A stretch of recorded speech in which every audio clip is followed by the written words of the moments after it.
Happy Monday, everybody. Welcome to the Sean O'Connell Show. Glad to be back with you after a long weekend. Hopefully everyone enjoyed their 4th of July. Fireworks were good to, I think, everyone. I don't see any – I could be wrong. I'm not as well informed as I probably need to be. I don't think we had any major wildfire incidents sparked by fireworks, so well done to everyone being smart about where you lit those bad boys or didn't light them or whatever. Gosh, what a wonderful holiday the 4th of July is. I was having aggressive, severe FOMO as I was across the pond calling fights in Brussels, Belgium. Weigh-ins on the 4th, fights on the 5th. And I'll tell you, was a phenomenal night. You were able to watch it on the PFL app if you follow the sport closely. Phenomenal night, great fights, incredible moments. But, not worth it. Not worth missing 4th of July. Never in my life, I'm not a big parade guy. Never in my life have I been like, I wish I was at the parade right now. But on the 4th of July, I had that exact feeling, and that's how I knew things were getting dicey. So anyway, hopefully everyone had a great time. We got a fun show lined up for you. Gordy Chiesa is going to stop by, talk about a Utah Jazz trade. The Jazz are I got to give Austin Ainge credit. I asked him at his introductory press conference whether or not they were going to tank by manipulating minutes and thereby manipulating production of the better players on the team. And he gave me the one-sentence answer.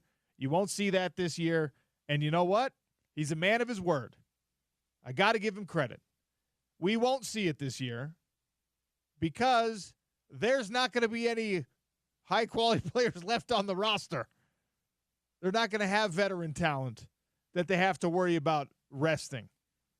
Now, there's a little hyperbole in there because I have not heard that there's any interest in moving off of Lauri Markkanen.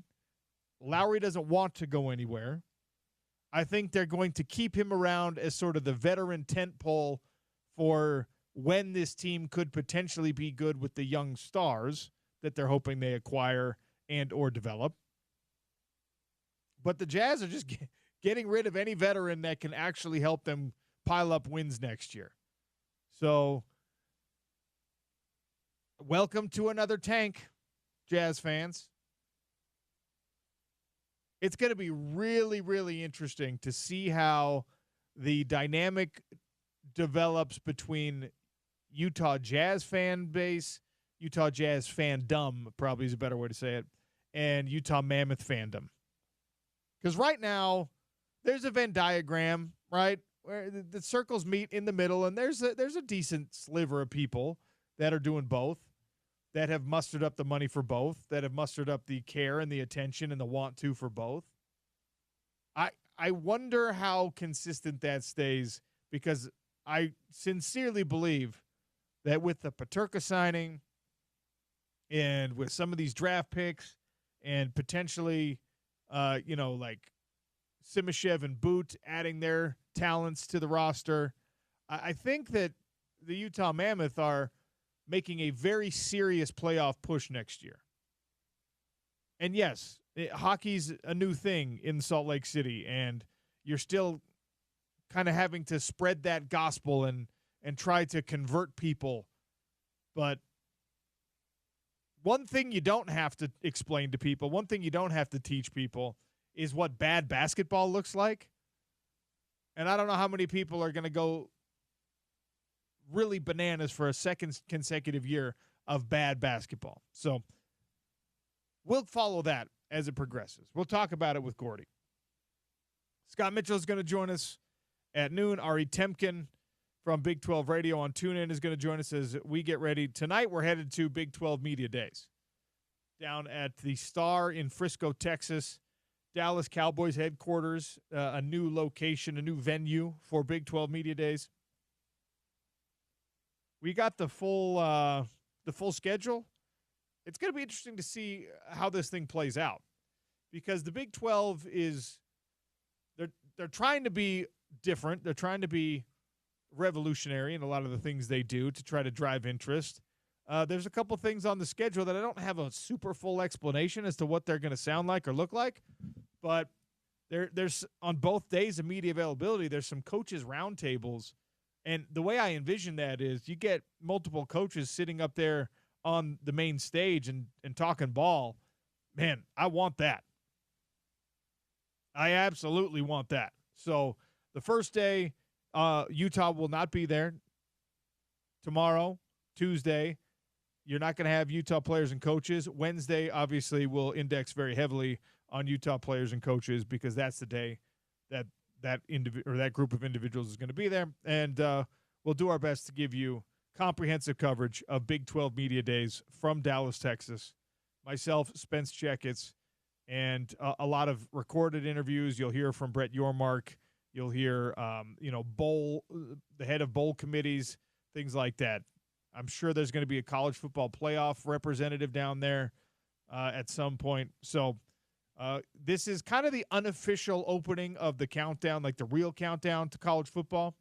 The unofficial opening of hey, it's right around the corner. College football is coming, and it's approaching rapidly. We are 54 days away from the opening of college football season. You're getting into the NFL linebacker / offensive lineman numbers. All right, that's a good thing. When we get shy of 50, now it's really going to accelerate.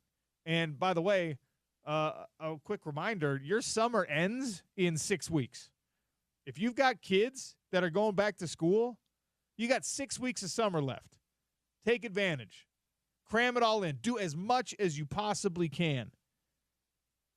I gave you that stat nobody liked last week that we're halfway through 2025, which means we're closer to 2050 than we are to the year 2000. You got to maximize these summer months, and the weather's awesome. Yes, it's hot, but get out there, enjoy life, enjoy the kids, enjoy all that stuff. All right. James Peterson, how was your 4th of July weekend? It was good. Relaxing. Didn't go anywhere to watch the fireworks because we didn't think ahead to get the old, baby headphones, baby noise canceling headphones, So didn't want to expose the little guy to that kind of loudness. He's a month old. So thankfully my in-laws have a great view of a bunch of different fireworks shows from their back deck. Okay, awesome. So we still saw plenty of fireworks, but we didn't go, on site like you typically do because trying to protect the baby's eardrums. So, but it was still good. Fun time, fun relaxing time. Always love a long weekend, and still trying to shake off the old days from the long weekend here at the beginning of the Sean O'Connell show. So, but we're good. I'm ready to go. Let's do this. Okay, we're gonna lean into Big 12 Media Days coming on the show today. We'll get into some of these conversations. Don't forget, Start Bench Cut goes on as we count down towards the Utah football season. Start Bench Cut today. Wide receivers in the Pac-12 / Power 5 era for the University of Utah. Drez Anderson, Britton Covey, Darren Carrington. You talk about guys, 2 of these 3 are the most productive overall wide receivers you had in the era that I'm describing in the post-2011 Utah football iteration. And the other one is the guy with the single season best performance in that time span. Darren Carrington, the Oregon transfer, is the most. He has turned in the most productive single season of Utah football as a wide receiver since they joined the Pac-12, and obviously last year in the Big 12, you did not have big wide receiver numbers. So Start Bench Cut, 877-353-0700 at Real OC Sports on Twitter is where you can find and weigh in on our Start Bench Cut. And there were a couple people who were just like, well, putting Britton Covey in with downfield threat with on the edge wide receivers is like, but I'm not going to do best slot receiver. They're all receivers. He's been the second most productive Pac-12 era wide receiver for the University of Utah. So if you were gonna talk about NFL wide receivers from like late 2000s, you wouldn't leave Wes Welker off because he's a slot guy, for example, right? Like I understand that's the same thing with the position is Britton different, Covey. yes, but the job is not. Yeah, like you're supposed to catch the football, get it downfield, get a lot of yards, score touchdowns, yeah, etc. And look, I already put Britton Covey on one of the start bench cuts as a returner.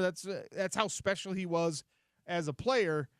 There are people who are willing to cut him as a wide receiver, fine. But Drez Anderson, Britton Covey, think that's fair. Yeah, and Darren Carrington. The honorable mention here goes to like Devon Vele belongs in this conversation.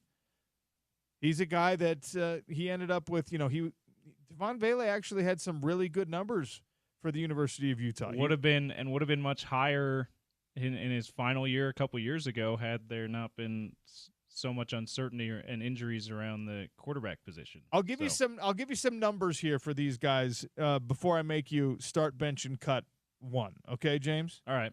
So Drez Anderson, playing from 2011 to 2014. He was the original Pac-12 wide receiver for the University of Utah. Yeah, he didn't play at any time in the Mountain West, right? He wasn't one of those that, hey, my first year or two were Mountain West, last year or two Pac-12. He was all Pac-12 from the first year, yeah. Yeah, the guy who straddled both eras was Devontae Christopher, who was like the best one. Devontae Christopher was the best of those.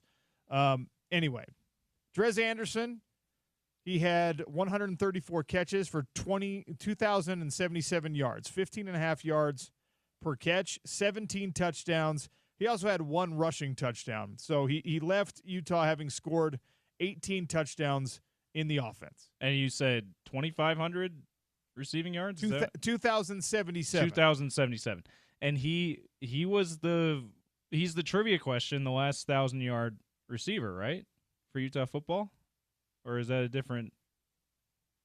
Drez Anderson, like a single season, had 1,002 yards in 2013. He is the last 1,000-yard receiver in Utah football. It's been going on 12 years now. That is okay. So Britton Covey's numbers. By the way, when you're talking about the all-time receiving yards leaders, Drez is number 6 and Britton Covey is number 7 on that list. Okay, so Britton Covey. I didn't realize Covey amassed that many yards over his career, because he's always. I was going to tell you why it's fair for some people to cut Britton Covey. He always seemed like a returner, more dynamic returner than receiver. But that's top 10 receiving yards in his career. He had 50 more career catches than Drez Anderson did. Wow. 50 more catches over the course of his career. Which, again, speaks to the position. Slot receiver is your also called possession receiver, but still, that's kind of under the radar, like stats, career stats for a guy like Britton Covey at receiver. And that brings his average down just under 11 yards per catch. Okay. He scored still 11 double digits. 11 receiving touchdowns, Britton Covey did. And actually, this one surprised me. He never had a rushing touchdown. Oh, yeah, because... Well, here's the thing. It kind of bugged me when he came off post mission. That was always the buzz in the offseason. Oh, we can use Britton however we want. We can running back. We can do fly sweeps, and then they hardly ever did that. We can have him do trick plays and throw the ball. I think they tried that like twice.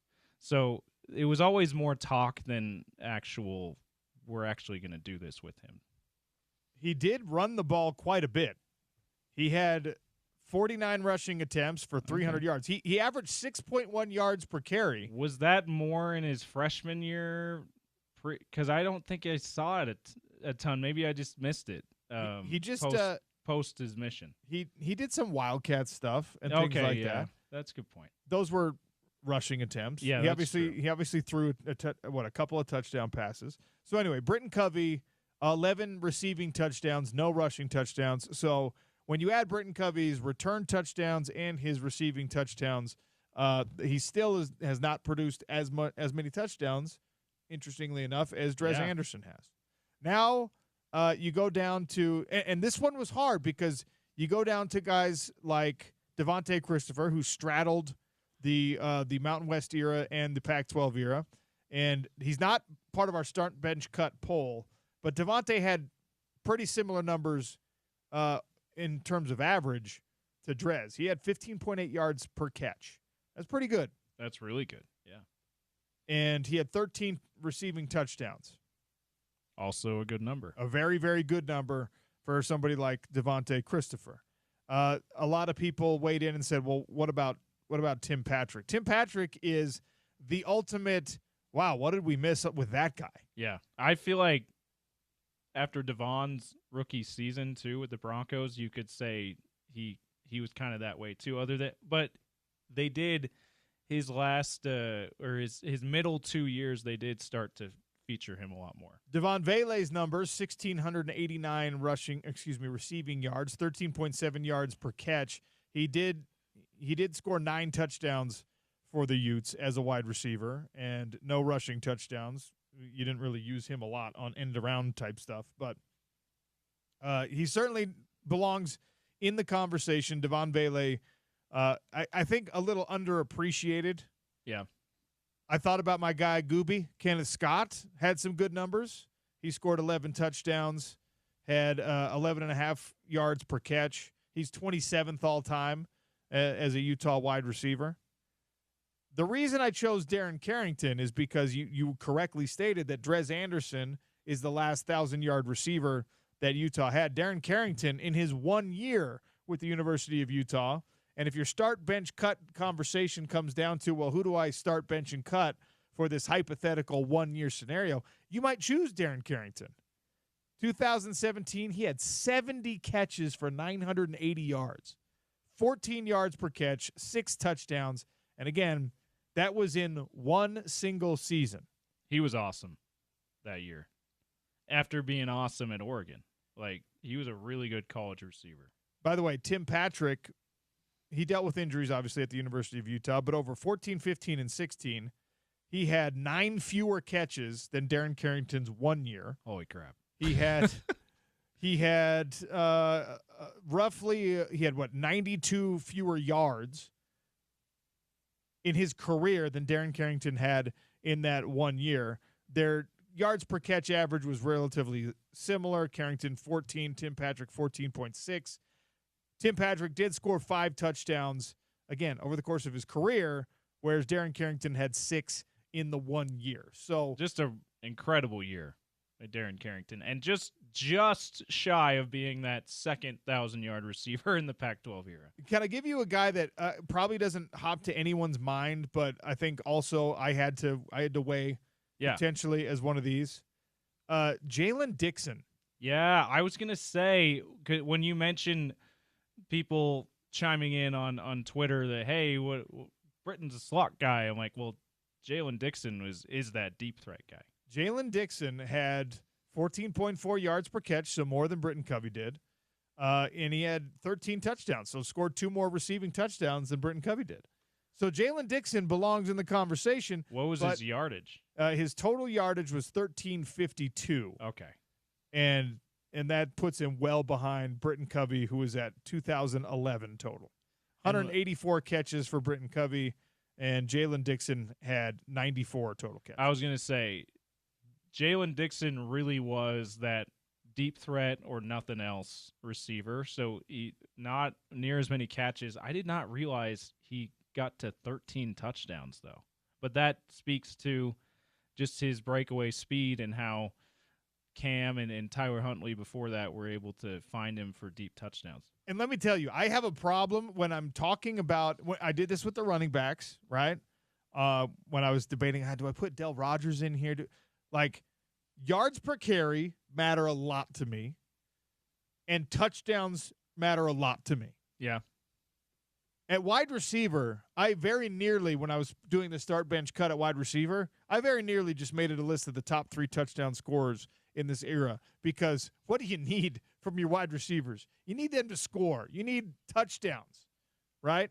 But then I think about how many times, all the 3 that I put on there, how many times did a drive survive and end in a QB scramble for a touchdown or end in a rushing touchdown because Britton Covey made the catch, because Drez Anderson made the catch, because they moved the sticks. So that matters too. Yeah, the possession receiver stuff really matters, which is why I think it was good choice by you keeping Britton in the top 3, because he was that quintessential guy.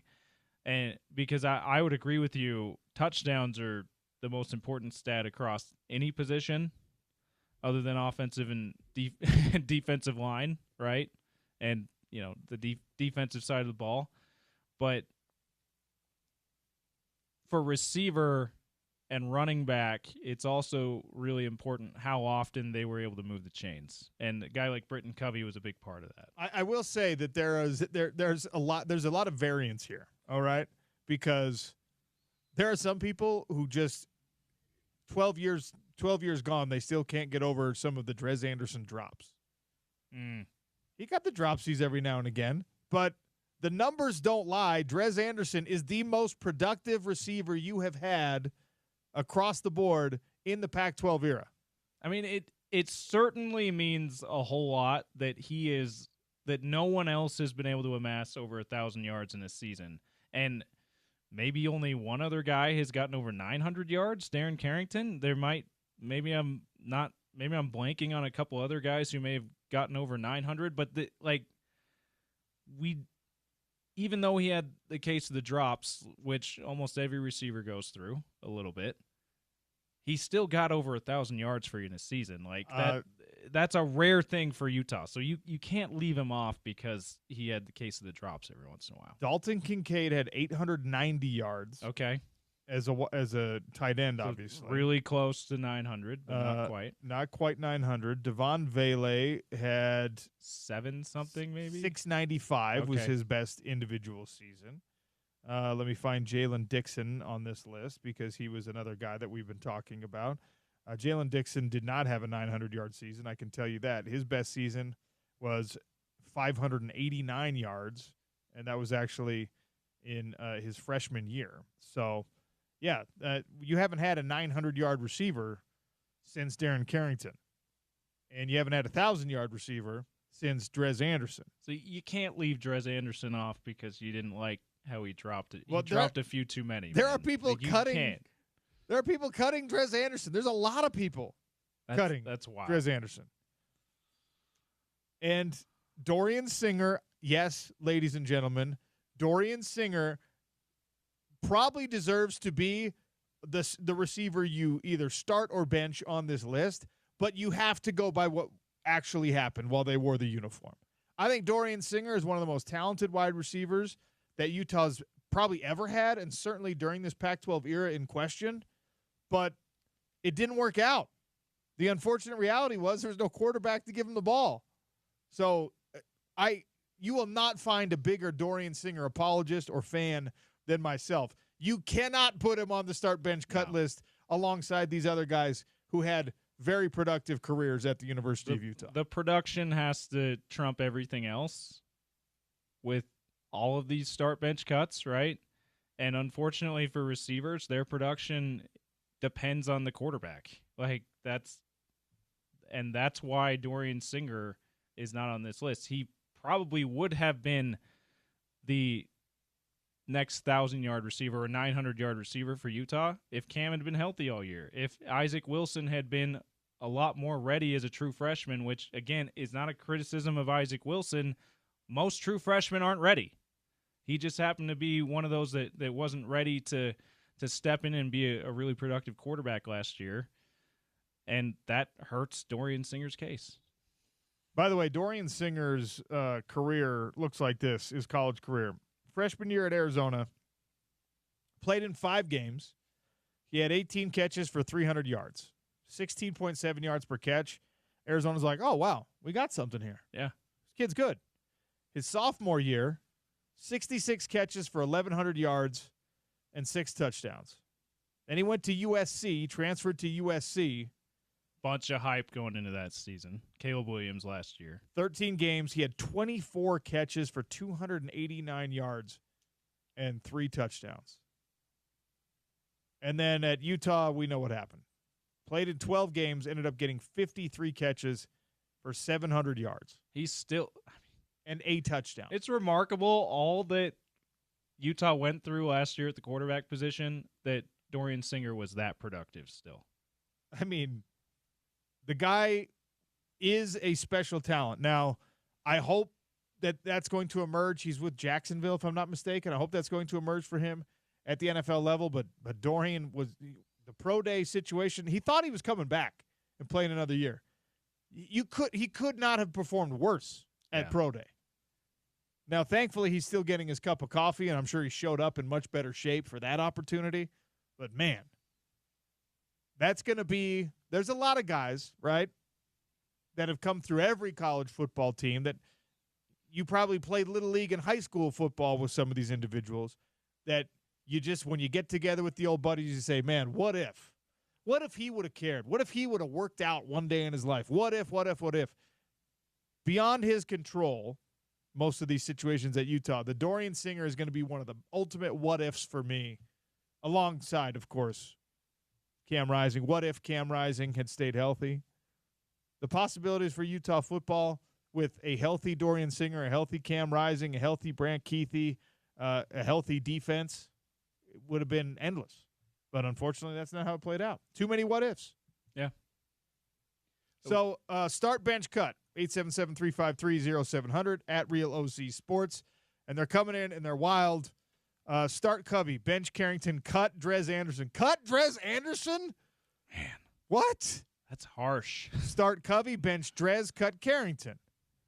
Start Drez, cut Carrington, and start Drez, bench Carrington, cut Tim Patrick. No, Tim Patrick doesn't get You don't get write-ins. Okay. There's no write-in votes here. Start Drizzy Drez, bench Covey, cut Carrington.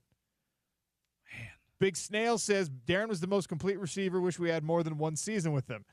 Absolutely. By the way, you wouldn't have had even that one season with him if it wasn't for the fact that before the transfer portal was cool, Kyle Whittingham and his staff were willing to take on guys because of the Utah football culture. They were willing to take on guys who were quote-unquote character risks, quote-unquote off-the-field issues. Darren Carrington got a DUI at Oregon, all right? His life was taking a nasty left turn. And this Utah football staff said, you come here, you become us, we do not become you. You come here, you do things the way we tell you to do them, and things are going to work out for you. And for that year, he did. And for that year, it worked out well for everybody. And by the way, that was that 2017? Yeah. So that was that Troy Taylor's first year as offensive coordinator? I think so. Anyway, I bring that up to say that was during the revolving door. Almost every year there was a new offensive coordinator at Utah, and he was still that good of a receiver. Like not much stability with offensive coordinator, and he still made it work. So that's so tough. I think I have to cut Covey, OC, which is like that seems harsh to cut any of these guys. Covey was so productive as that possession slot receiver and moving the chains kind of guy, and the fact that he still got double-digit touchdowns even though he was not the deep threat is remarkable for Britton Covey. But I think I'm starting Drez, that 1,000-yard season, and the whole career. 1,000-yard season, 18 receiving touchdowns. The touchdowns, like, that has to matter, even if he dropped it a little too much for people's liking. Like, that production is still the best. And then I am benching Darren Carrington. Can you imagine if you got 4 years from Darren Carrington at Utah, what his numbers probably would have been? Like you did with Drez Anderson, like he might have been the most productive receiver in Utah football history. If he averages 6 touchdowns per year, yeah, which is over 20 touchdowns in a career, and if he gets 8 100 to 1,000 yards every season. Like those are huge numbers. And the fact he had 980 yards, 6 touchdowns. I can't remember how many catches you said he had in the one season. Like that's incredible. Tyler Huntley's freshman year too, so it's not like he had an all-world quarterback either. So it just speaks to how good Darren Carrington is. I don't know how you cut that guy. It's another thing about Drez Anderson, by the way. When you talk about Drez was, I mean, he had Travis Wilson as his quarterback, right? So make your decisions accordingly, but the facts are in front of you. 877-353-0700. You are probably feeling the energy costs right now if you're living in an older home, if you're living in a home with older windows, because let's face it, those single pane windows, those old aluminum frames, the old wooden frames, they're just not energy efficient. And it's probably time for you to consider vinyl replacements, high-quality window replacements. The only place you need to go for that, of course, is our longtime friends here on the Sean O'Connell Show and on ESPN 700, Advanced Window Products. AdvancedWindows.com. Tell them OC sent you. They're going to take care of you. They're going to send a consultant out. They're going to measure your windows. They're going to walk you through the process. They're going to talk to you about how many of these windows need to be changed, about the places where you're probably losing that cool air out of your house, that energy efficiency is being sacrificed. They're going to talk to you about the rebates and about the situation with energy savings. They're going to give you the financing options because they, of course, have in-house financing options. And they're going to give you windows that are not only made locally, they are manufactured locally, they are installed by local crews, they are serviced in the lifetime warranty by, if you actually end up having problems, which I don't think you will, the lifetime warranty is serviced by local crews because it is all done here in-house right in Salt Lake City.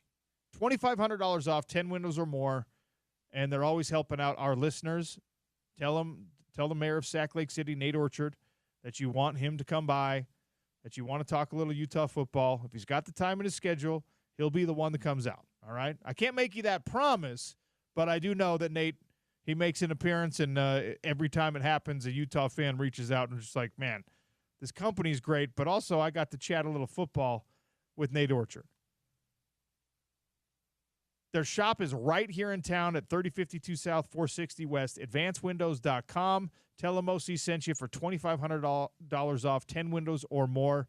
One-stop shop, everything done here in-house. Window coverings, and more importantly, window savings, because you got new windows that keep that cool air in your house. Oh, and by the way, in the winter, it keeps the warm air in your house as well. Advanced Windows, advancedwindows.com. All right, we got to take a quick one here. We're going to come back with Gordy Chiesa. The Utah Jazz are offloading the veteran talent. Are they done? Or is Lowry Markkanen somehow going to end up somewhere else? We'll ask Gordy that question next on the Sean O'Connell Show, ESPN 700 and 92.1 FM.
ESPN 792 FM, pleased to announce Maroon 5 coming to the Delta Center October 25th. Spence Checketts is giving away tickets every day this week on The Drive.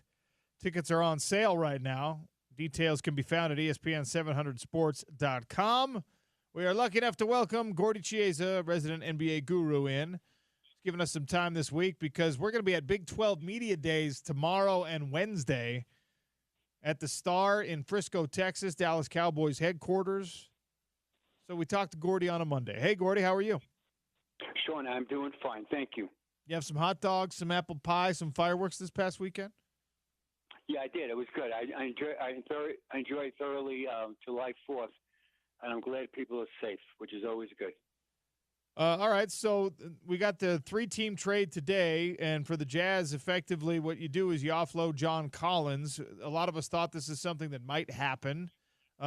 Is this was the method in which you got a talented veteran off your roster worth it for the Jazz in the long run?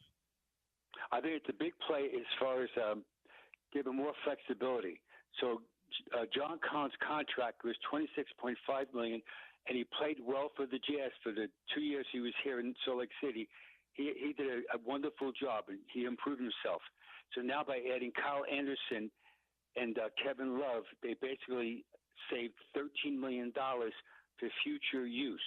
So Kevin Love's contract's only 1 year at $4.1 million, and Kyle Anderson's contract is 2 years, $9.2 million this season coming up, and at 26-27, $9.65. Sean, add to that. Always follow the agents in the off season.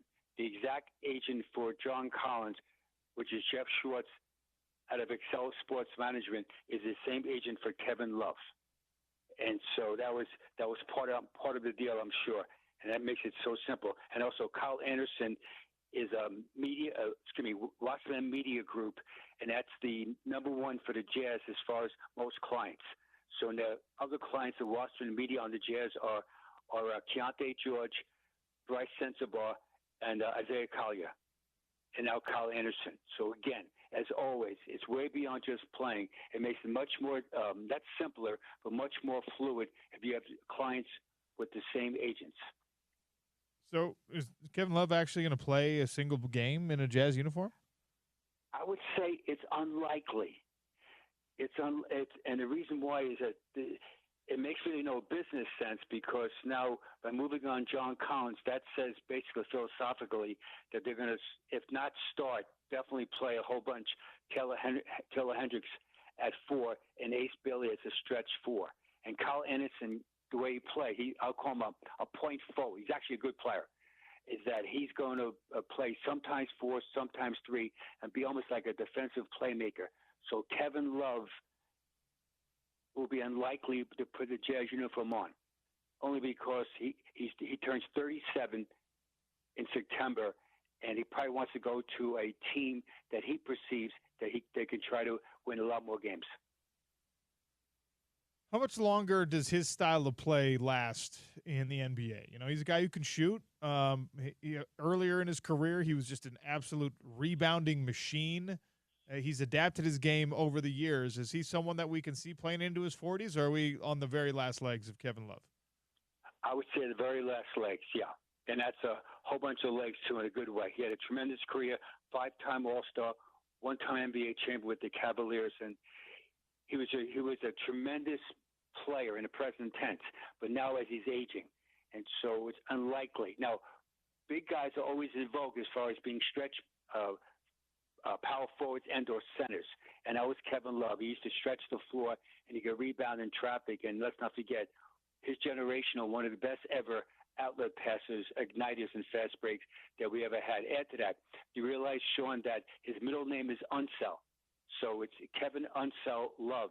And Unsell, when his dad played for the Washington, that time, Bullets, Wes Unsell, who was a Hall of Famer, was probably the greatest ever outlet passer.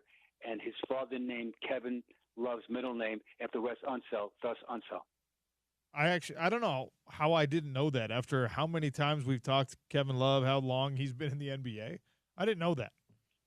Yeah, no, it's just one thing I know because I know very well also the father, but also the son, Wes Unsell Jr. He worked with us when he coached at the Orlando Magic. So for the Jazz, again, it's somewhat house cleaning, and it does make sense for them trying to get more assets to use. But again, Kyle Anderson will definitely help the Jazz. He will calm down the second unit, and he's a point forward. His nickname is a slow-mo, and that's a compliment. Most players play offense too fast and defense too slow. He plays offense slow, which is really positive in a good way as far as being a passer, reader of what's going on, and he tries to play fast defense as far as stealing the ball and playing good help position support. Okay, so they've offloaded Colin Sexton. They've offloaded, they being the Jazz, of course. They've offloaded Jordan Clarkson, now John Collins. Is Lauri Markkanen going to stay on this roster? No, the answer is yes. Yes. That guy's a good play. It'd be hard to move on him because he'll give them some he can score the ball 23 points a game, shoot 48% from the field, 40% from threes, and he's creates so many matchup problems. I hope not. Sean, his contract is in place. In other words, like any business, you want to have cost certainty, and so the Jazz know what it costs them to have him on the team, and he's a good player. He's good. So I hope that Jazz would keep him. I'd recommend they have him because he gives them a chance to remain competitive during the game. Now, here's the best part of the Jazz. Just say if these young guys do play slightly better than people think they can, that's a fun team then, as far as all these young guys are working together with Lauri Markkanen being really almost like the Rock of Gibraltar as far as being steady, also with Kyle Anderson.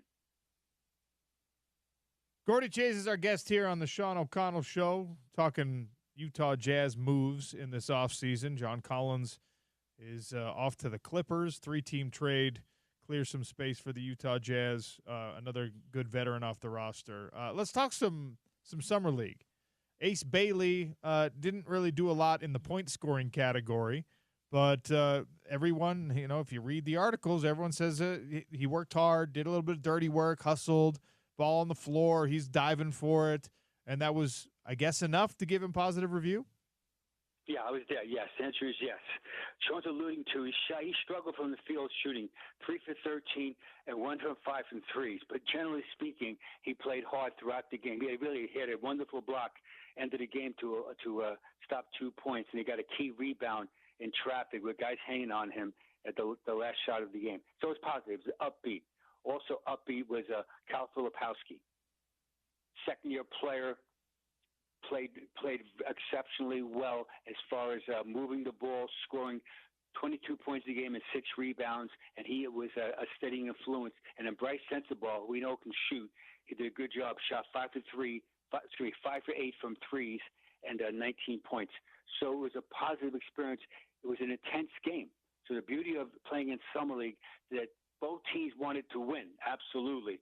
And so the game was rather chippy. There was like 3, Sean, you love this one. There was like 3, almost like flare-ups during the game as far as people going nose to nose with each other, which is really, in a big picture, that's positive. Besides Ace Bailey, who'd you like? On the Jazz? Well, we'll start with the Jazz and then, at Summer League in general. Oh, I liked Walter Clayton. He played well also. He's steady. He's good. Knows how to play. Timely shot maker. You get this feeling that he plays with a spirit, a joy, that he's trying to make his teammates better, which is that's your job as a point guard. Your job as a floor leader is get your team organized offensively and get the ball to your floor mates on time, in space, so those people can make the catch and make a basketball play, either catch and shoot or catch and drive or catch and pass. Add to that, I liked also the third pick of the draft, VJ Edgecombe. He was sensational against the Jazz. All the Jazz perimeter guys had a hard time staying in front of him. They were committing so many fouls, body fouls on him. He's the third pick of the draft. He had 28 points, 10 rebounds, 4 assists, and 2 blocks. So he showcased what he could do for the 76ers, and that was very good. Also, I like Jalen Wells of the Memphis Grizzlies, who's the runner-up this year, the Rookie of the Year, as a second-year player come out this year in the 25-26 season. He was a shot maker, moved the ball, knew how to play, and got his teammates involved. So summer leagues for all the young guys, usually all the rookies and first or sometimes second-year players. So when you judge performances in summer league, the prism is the player versus other young players versus the player on the Jazz team versus other NBA players that are veterans on the other clubs. Gordy, do you have a list for us today?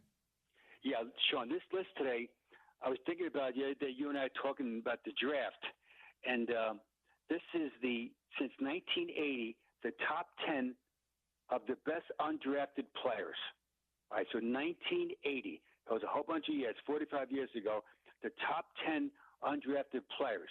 And when we say undrafted, remember that the players I'm going to talk about, they were never invited to the draft party ever. And so all the talent evaluators thought that they weren't worthy of being a draft pick for them. And did these guys prove everybody wrong? I kept it to 10. And let's focus on, I'm going to keep saying how many games they played. Number 10 all time, since 1980. T.J. McConnell has played in 760 NBA games. For his career-wise, T.J. shot in the field regular season 51.6 field goal percentage of all time. Number 9, Alex Caruso, undrafted out of Texas A&M in 2016. He's played in 417 games. He has 2 NBA titles, Lakers and the Thunders. He was voted first-team All-Defense and second-team All-Defense the last 2 years. This is his 8th season in the NBA. Number 8, Udonis Haslem. He played for the Miami Heat for 20 years, being undrafted, 879 games played, 3 NBA titles, 06, 2012, 2013. He was a superior defensive player and rebounder. Number 7 all-time, Darrell Armstrong. 840 games in 1990, was the 6th man of the year, and the same year also was voted the most improved player for the Orlando Magic. Number 6, he played for the Jazz, and I did coach him for 2 years, John Starks. Back in 2000 to 2002, John Starks played in NBA career 866 games and was voted in 1994 to the All-Star team. Number 5 all-time. He played for the San Antonio Spurs. His nickname was the Little General, Avery Johnson. He played in the second most ever as an undrafted player NBA games, with 1,054 games he played in. He was a tremendous playmaker and defensive catalyst. Number 4 all-time since 1980, Brad Miller. He was a passing big man. He played in 868 games. He was a 2-time All-Star for the Pacers and the Kings. Number 3 all-time. He plays for the Houston Rockets right now, Freddie Van Fleet.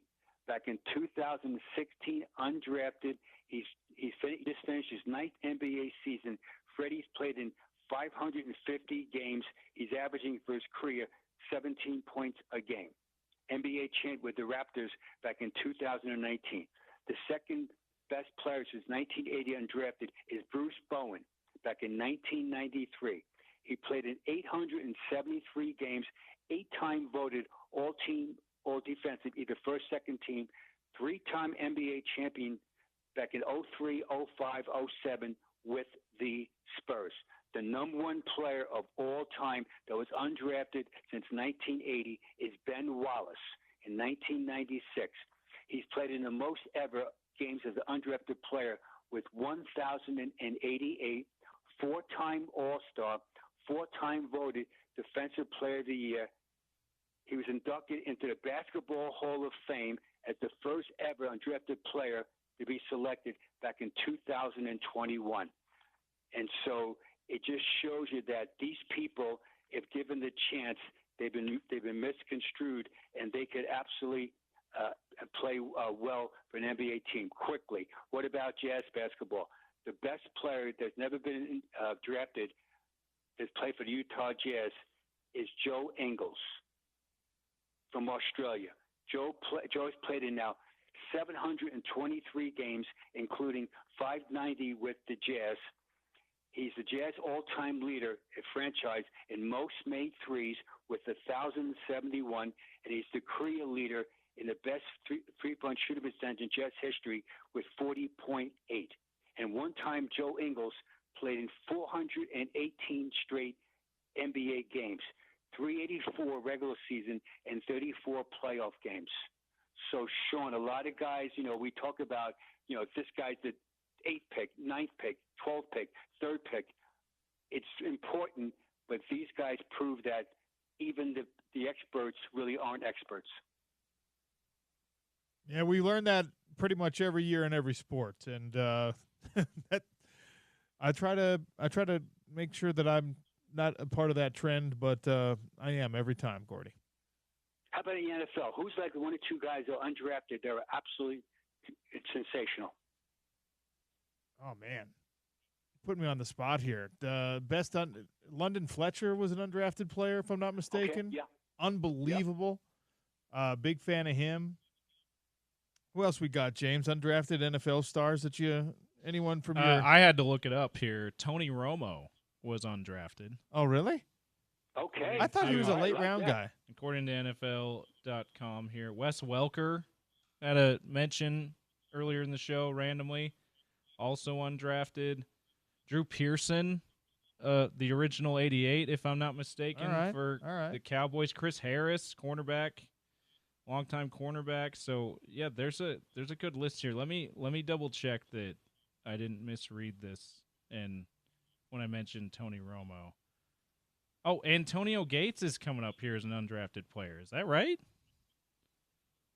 Antonio Gates. And also, he was a basketball player too. He played Yeah, a lot of those guys. Basketball and football in college. Let's see. Antonio Gates was undrafted, if I'm not mistaken. Kurt Warner, also undrafted, Hall of Famer. So yeah, there you go. There's been a lot of notable undrafted players in NFL history. After I did the quick scan, I did. Antonio Gates, undrafted free agent in 2003. Yeah. Yeah. So those aren't 1 and 2 on this list, but Warren Moon was undrafted, so he's higher than Antonio ridiculous. Gates.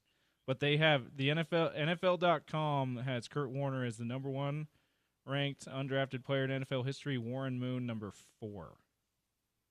Love it. That's great. So Sean, it just shows you that these guys have the guys you mentioned, and also NFL players. These guys have heart. I mean, they play the right way. Most of those guys really are cerebral, and they focus on defense and don't know little things, the nuances to get onto the field, onto the court, and then they overachieve. Good for them.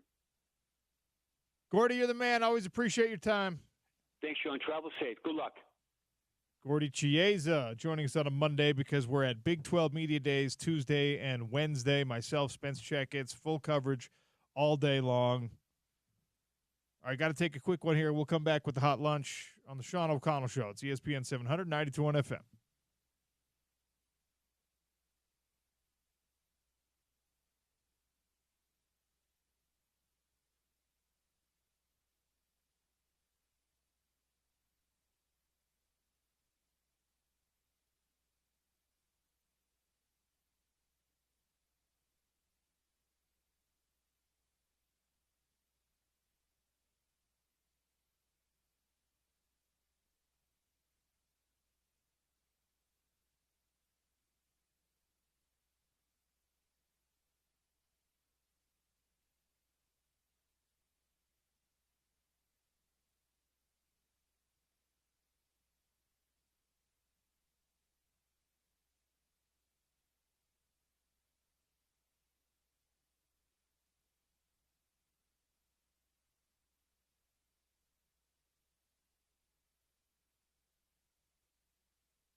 Welcome back to the Sean O'Connell Show. Real quick in the hot lunch, I just threw a poll up, okay? We're going to start constructing for our 1 o'clock hour.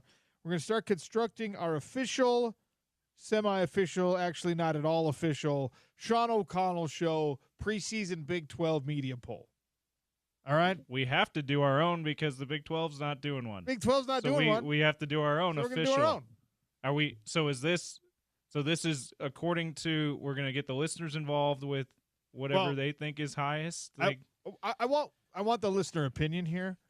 I'm not actually going to make the poll based on. So is this like an NBA All-Star, WNBA All-Star selection process thing? 25% or 50% fans, 25% Sean, 25% James, or is this 49% fans, 1% James, 50% Sean? Okay, I love that. So I'm just happy to be included. Hey, you're there. You get to give us your opinion, James. I'm not just like ignoring it outright. Should I get my baby boy on the phone? Whatever one he cries loudest at is, or makes the loudest grunt at is his pick. Should we do that? That's actually not a bad idea. And I would weigh in his opinion. He would take my 1%. Is what you're saying? He would take your 1%, and we would up that to 2%, and then the fan vote goes down to 48%. Okay. All right, fair enough. No, because this is really interesting to me.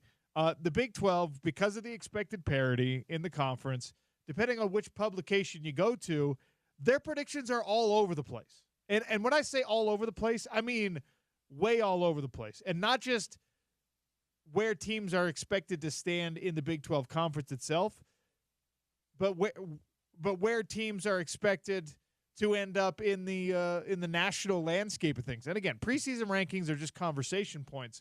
But they're like, for example, Phil Steele. A lot of people use the Phil Steele guide as like their preseason Bible, okay? I've grown partial to like Brett Ciancia and the Pick Six preview, and that's just kind of a taste thing. But they all do a really good job. Phil's got this huge staff. He works incredibly hard. He goes through and he talks to every single coach in the country. He literally talks to every coach in the country. Every FBS coach. He may even talk to some FCS coaches. Like, he does it. I mean, much research goes into that. And Brett's too. He's created an industry of it. It's really, really impressive, right? And he's got Utah picked at number 8 in the Big 12 conference in his preseason poll. 8 in the nation and the Big 12? Wow. 8 and like nowhere near the national ranking. Yeah. There are other preseason pundits who are like, Utah is the dark horse team. They're going to be a top 25 team this year. They're going to be a top 15 team this year. The opinion goes all over the board. And because of that, it's a more interesting year, a more fascinating year for us to have a preseason poll, and we don't have one in the Big 12 because last year we were all so bad. Yeah. It's fine.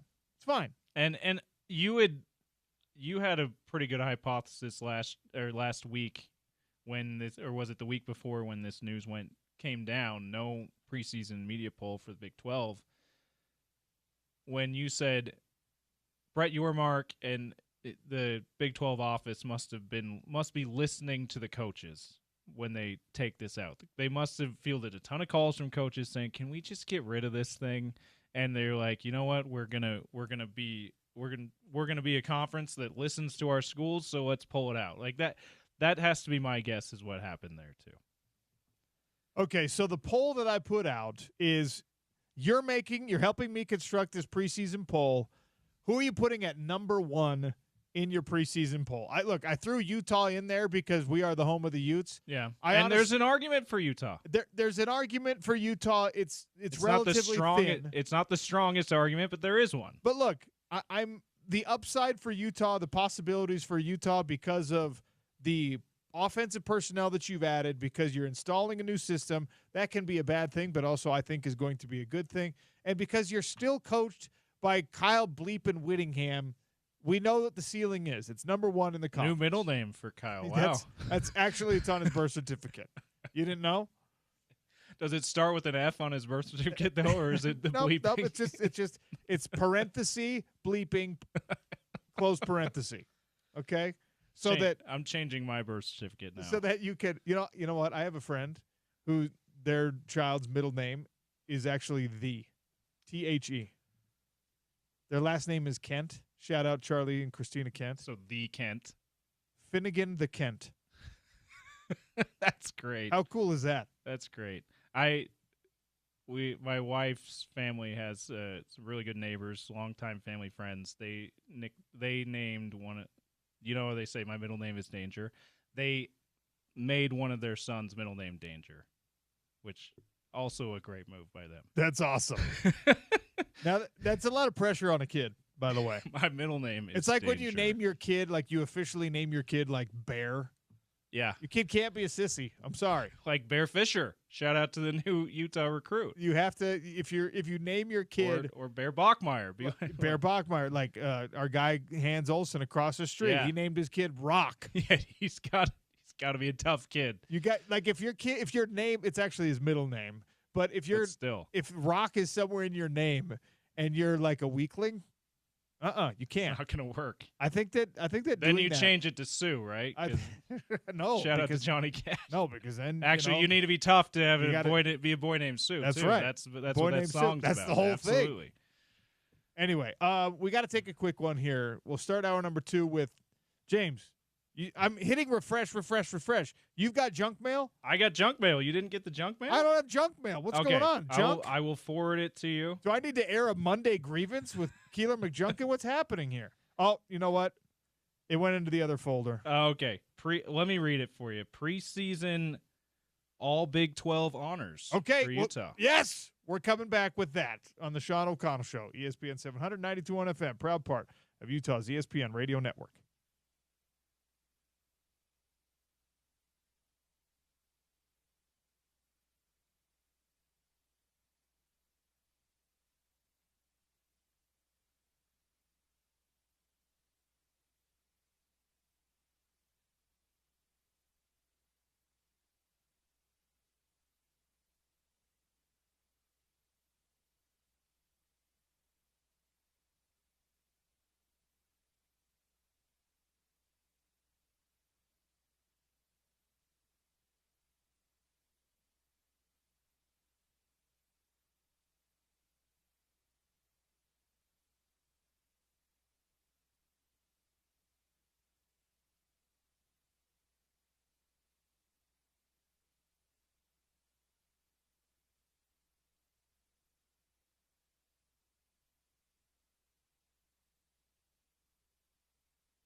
All right, we got junk mail, baby. Junk mail, official Utah Athletics releases from the Assistant Athletic Director for Strategic Communications over Football, Keeler McJunkin. Anything that comes from his account is important for the University of Utah football team. 3 Utes have earned preseason all Big 12 honors ahead of tomorrow's Big 12 Media Days. You want to know how wild it is where Utah football is at right now as a team, as a program? Look no further than this. If I told you any time in the last 20 years that Utah football was going to have preseason honorees and not one of them was going to be a defensive football player, you'd have laughed in my face and said, no, that can't be true. Utah only does defensive players. Or Utah's defensive players are much better than their offensive players. In the preseason All Big 12 honors list, Devin Dampier, Spencer Fano, Caleb Lomu. This is fascinating. All right, so here's how the 2025 preseason All Big 12 team looks. Offensive Player of the Year is predicted to be Sam Leavitt, the quarterback from Arizona State. Defensive Player of the Year, Jacob Rodriguez, Texas Tech linebacker, who's a senior. Newcomer of the Year, that's where Devin Dampier comes in. The preseason all-conference first team. Oh, excuse me. They're only doing one team. It's not a first team and a second team. It's just one team. All-conference offense. Sam Leavitt, the quarterback. Bryson Washington, redshirt sophomore from Baylor. Running back number 1. Jaheim White from West Virginia, running back number 2. They did put a fullback on this offense / H-back. I don't know why you do things like that, but they did it anyway. Will Swanson from Kansas State. Wide receivers are Eric McAllister from TCU, Chase Roberts from BYU, Jordan Tyson from Arizona State. Cincinnati tight end Joe Royer is the preseason tight end selection.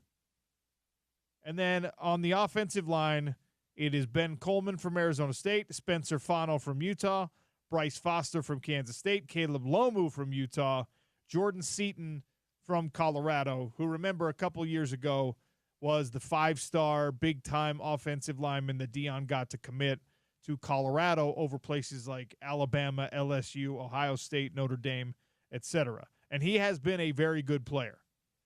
He's only a sophomore. Place kicker Will Farron from BYU. Punt return, kick returner Josh Cameron from Baylor. All right, so those are your offensive players. Again, Utah with 3 people named, newcomer of the year Devin Dampier, and 2 offensive linemen in Spencer Fano and Caleb Lomu, who, look, we've talked about that ad nauseum, and we will continue to do so over the next 54 days heading to the Utah football season starting. Those guys, high expectations. High's not even, it doesn't even really, doesn't do it justice. Lofty, maybe a better word. Pie in the sky, hopefully not unrealistic expectations. And again, I will belabor this point aggressively from now until the end of time. If you have 2 guys bookending your offensive line that are first-team all-conference players or that are just all-conference players, period, your offensive line is probably in a pretty good situation. If the guys in between them, the guys playing guard and center for you, are as talented and as experienced as Utah's got, now you're in a really, really good situation. Knock on wood. Do whatever superstitious magic you think is necessary that offensive line for Utah stays healthy. Now, preseason all-conference defense. This is interesting. There's not a Ute to be found here. The Utah defense is where this team has buttered its bread since the beginning of time. There is no Lander Barton. There is no Teo Johnson. There is no Smith Snowden here. Keanu Tanuvasa has moved to BYU, so his name would not be credited for the Utes anyway. This is very interesting. Texas Tech's got a pair of players on the defensive line in the preseason honorees, David Bailey and Lee Hunter. Dante Corleone from Cincinnati and C.J. Fight from Arizona State, along with Dominique Orange from Iowa State, are the 5 defensive line preseason honorees. Jacob Rodriguez, who, again, was the Player of the Year, Defensive Player of the Year preseason selection. Austin Romaine from Kansas State. Keaton Thomas from Baylor are the linebackers. So you're running a 5-3-5 defense. So you're going to get a penalty on every single play because there's too many guys here, but you know why they do this. Defensive backfield, Xavier Alford, Bud Clark, Jeremiah Cooper, DJ McKinney, Jontez Williams. Those guys are from Baylor, Arizona State, TCU, Iowa State, Colorado, and Iowa State again. And Palmer Williams from Baylor is the preseason punter. So let's color outside these lines a little bit. And you tell me at 877-353-0700. You could tweet it at me at RealOC Sports. Who you think is going to be who you think is going to be an all-conference player? We already know they're not going to be a preseason all-conference player because the list just came out. All-conference player whose name did not leave Lomu and leave especially Spencer Fano out, okay? You've got to bet the farm. You've got to put your mortgage on a Utah football player being named either first or even, I'll open it up, even second team all-conference in this upcoming football season. Who's it going to be? 877-353-0700 at RealOC Sports if you want to tweet at me instead. The poll question, by the way, that I put out as we're trying to construct our official poll, we're building the official preseason poll. Who are you putting number one? 60% of the votes coming back on Utah. This is I should have made it so you can't put Utah. We wear these crimson colored glasses all too often. Like the Utes are not your preseason number one pick. They're just not. There's too many questions. Now, I think this is a good spot for Utah to be in. I think it's actually better for Utah that they're not going to be looked at the way they were coming into the season last year. Better for a lot of reasons. Better. The number one reason it's better for Utah is because the fan base, all of us collectively, got to be a little bit too comfortable, a little bit too cocky about how Utah was just going to roll into the Big 12 and roll through things. That didn't do the team any favors, didn't do the coaching staff any favors, created a lot of more hostile environments than this team needed to be in probably because folks were mad at us collectively. All right? The questions around Utah are valid ones, but the reason it's a good place for Utah to be is because you don't necessarily have to be the hunted. You get to go back to being the hunter. You get to go back to being a team that has a chip on its shoulder, legitimately. Not one that you manufacture Michael Jordan style, and I took that personally, like one that people actually are overlooking you. People actually are giving you less credit than you deserve. That's, I think, where Utah is at right now. And I look no further than this preseason all-conference list in order to form that opinion. I'm fine with look, I know that you can't make every Utah football player a preseason honoree, but the idea that nobody thinks Utah's going to have one of the 11 or 12 or there's 14 players on this preseason all-conference defensive list. If I'm Morgan Scalley, I'm posting this bad boy up and I'm saying, not only are you as an individual not on this list, nobody on your team is on this list. My defense, our defense, this team that has long been one of the most formidable defensive presences in all of college football, and certainly in the Pac-12 conference, and even in a year where you had no offensive support, had a really solid defensive year last year. You're not getting any love. And you didn't lose all that much. It's not like you're without every starter. It's not like you sent a bunch of guys to the NFL this past year. If you're Teo Johnson, you're looking at that list every single day. And I know that bulletin board material is a thing that's overplayed. But if I'm Lander Barton, and I'm definitely accounting for the fact that this is an injury narrative as much as anything else with Lander Barton. But if I'm Lander Barton and Logan Fano and Smith Snowden, I'm looking at that list every single day. And I'm seeing that not only is my name not on it, but none of my teammates are given that respect. When your teammate gets that love, if you're a linebacker, if you're a D lineman, if you're a whatever, when your teammate gets that love, you're like, yep, we're all part of a chain here. And that's a nod to the strength of the chain. I'm a link in that chain. If they want to think that he's the strongest link, great, but I'm not the weakest link. I at least know that. And you're happy for your guy. Levani Damuni, Jonnu Hall, Lander Barton. Nobody thinks your defense is going to be good, guys. What is happening in the Big 12 Conference that Iowa State defensively, Kansas State defensively, Texas Tech went out and bought a bunch of players, and those guys are just thrown on there as first-teamers? Utah's got a lot to prove, and I'm telling you, that is a better place for Utah football to be than to be the team that everyone's like, oh, yeah, they're really good, guys. You got to watch out for the Utes.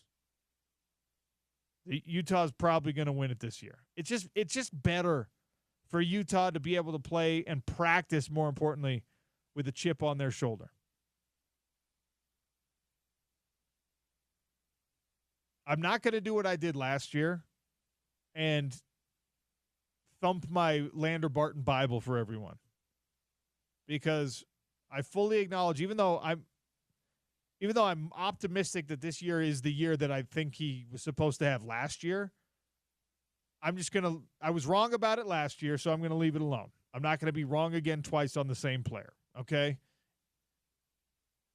The confidence got to a point where it was mostly back at the end of last year. 4 or 5 games left in the season. He started playing like I thought he was going to play for 12 or 13 or 14 or however many playoff games you could survive, because that's what I thought Utah was going to do last year.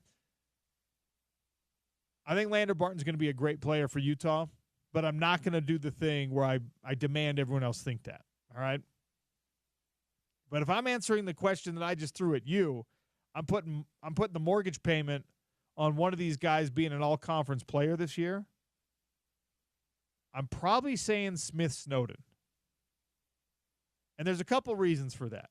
I'm playing the percentages here, and you're decorating in the postseason when we make these all-conference teams, you're decorating more defensive backs than you are linebackers, okay? You're accounting for 4 DBs and then a nickel position, which if he ends up playing more nickel, I think he's got a legitimate shot to be the best one in the league. If he's following guys around, if he's being a true lockdown corner, if he's being asked to do a little bit of both. Again, I think that Smith Snowden is one of the best players on this Utah football team, and when you're one of the best players on a Utah football defense, you're one of the best players in the Big 12 Conference defensively. So if I'm putting my mortgage payment on one of these guys overperforming this preseason list and making an appearance on the postseason list, I'll probably go with Smith Snowden.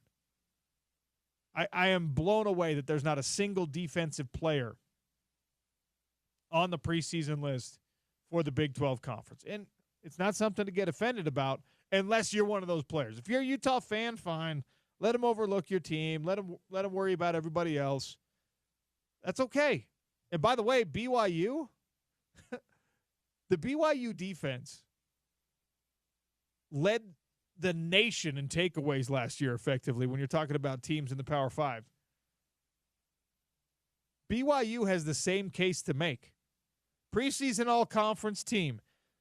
Defense, Texas Tech, Cincinnati, Arizona State, Texas Tech, Iowa State, Texas Tech, Kansas State, Baylor, Arizona State, TCU, Iowa State, Colorado, Iowa State. There's not a Coug on here. And I get it because there wasn't an individual standout performer necessarily at BYU last year. Tyler Batty was on this list last year, by the way. And he ended up having a good year, but he was like the fourth, fifth best player on their defense. The fact that there's no Jack Kelly, no Isaiah Glasker on this list, if you're BYU, I'd be like, what? Yeah, they're overlooking both the Utes and the Cougs on the defensive side for sure. Teo Johnson is a guy that I would say is getting snubbed on the Utah defense for preseason honors as well. The great thing about preseason honors, though, is that you have a whole season to actually make the real all Big 12 team. And I if your pick is Smith Snowden as a guy who you think has a really good chance to make the postseason team, my pick from Utah's defense is Teo Johnson. And there's no wrong answer there, I don't think. Teo is we've heard guys guys who know it well. We've heard Eric Weddle say, like, that's the next dude. Right.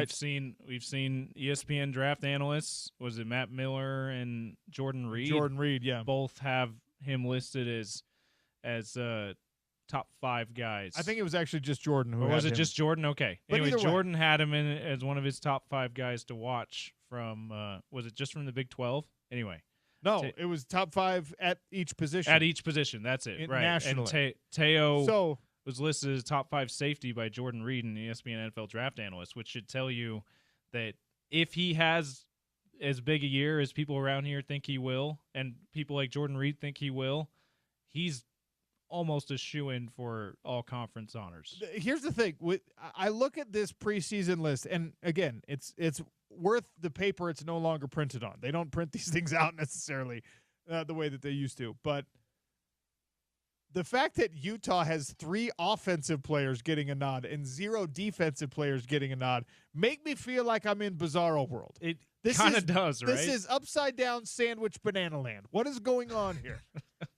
That's not how it goes for Utah football. And based on BYU's season last year, as you started to talk about, OC, it's kind of Bizarro land for BYU too, because it was the defense, as good as that offense was. It was the defense that was the main reason why BYU won 11 games last year, and they returned a ton of those guys. The 2 you mentioned, most notably, Isaiah Glasker and Jack Kelly, and then the one that Utah fans don't want to talk about, Keanu Tanavasa, public enemy number 1 here in Salt Lake City. He's also a guy that you got to think has a real shot at making an all-conference team in the postseason. Can I tell you what I really think? I think that if Keanu Tanavasa was still in a Utah uniform, it would have increased the likelihood that his name was on this list. Oh, you think so? Because what a sacrifice he's making. Because these coaches are just like, who's Utah's best D lineman this year? Because that's a guy who's probably we always know they have at least one good D lineman. And so if they were that? like, it's Keanu Tanavasa, they'd be like, oh yeah, that guy was a problem. Yeah. Put him on there. But the fact that he's at BYU, they're just like, what? He's at BYU now? Yeah. Anyway, they've also, we beat this drum all summer last year. Lander Barton. If he has as good a bounce back year as we expect him to, and is the way that they're talking about him, he's fully healthy. We expect a big bounce back year. The way that they're talking about him up on the hill, he's a guy that you got to consider too. Here's the thing about Lander Barton. If Lander Barton plays healthy and confident, Lander Barton could be like the 4th best player in the Big 12 conference at any position. Defensive player of the year. The ceiling for him is the roof.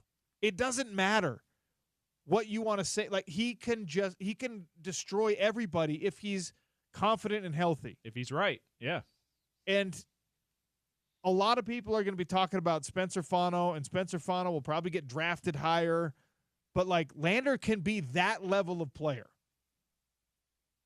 That's what he's got from a football knowledge standpoint, from a physical upside standpoint, from I just know how to do this because everyone in my family knows how to compete. Like the thing that stands in his way is health, physical, and then I guess the confidence that comes from not having good physical health, or the lack of confidence that comes from not having good physical health, can stand in his way. Nothing else can.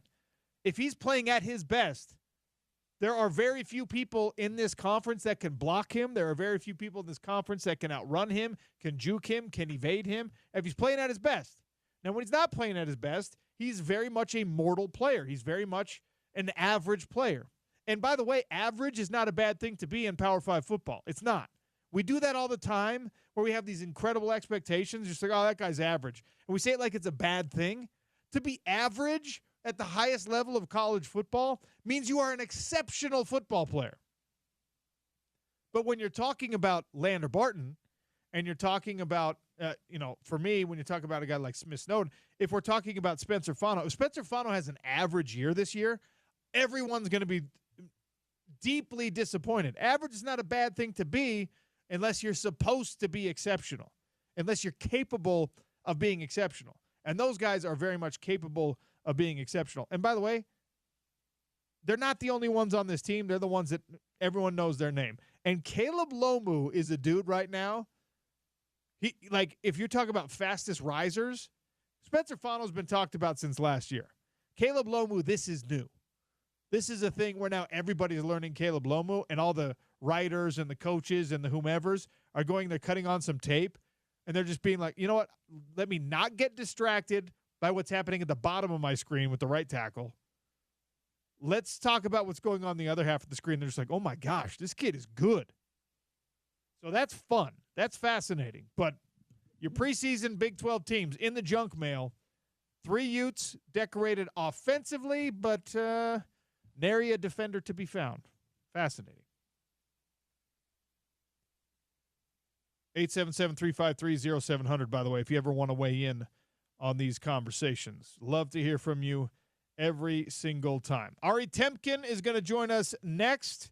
He's from Big 12 Radio on the TuneIn app. Maybe he's got a Big 12 preseason poll that he wants to share with us. That's in 3 minutes. Ari Temkin on ESPN 700, 92.1 FM. It's the Sean O'Connell Show.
Oh, welcome back to the Sean O'Connell Show on a Monday. Not just any Monday, the Monday ahead of when we head down to Dallas for Big 12 Media Days.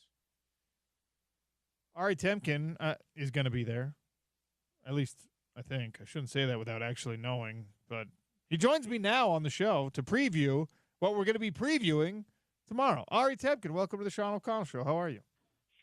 Oh, see, buddy, how are you? Yeah, it's never been closer for me, so I can't wait. This is a quick drive. I mean, last year Vegas, not quite, and then even Arlington at AT&T Stadium's a hike for me. So just up the road in Frisco, it's easy. I mean, it's actually closer than my studio, so I'm excited. That's awesome. You should make this your permanent home. Part of me loved being in Vegas last year, but just the ease of being able to leave my house and be there in 10 minutes is, there's just nothing better than that. But yeah, Vegas was fun last year, despite the fact that it was like 175 degrees. Okay, so I'm sure you've had these discussions with producers and co-hosts and bosses and everyone else. Like the structure of this Big 12 Media Day, based on the itinerary handed out, looks interesting. The thing that really kind of blows me away is how many players are going to be there.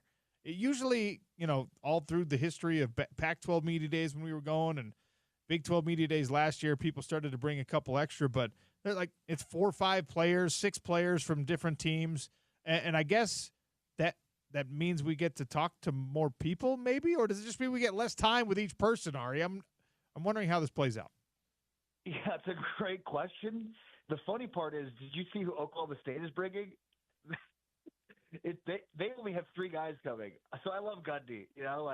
Everybody else is bringing 5 or 6 guys, except for Oklahoma State, who's like, we're going to do it the old style way and just bring 3.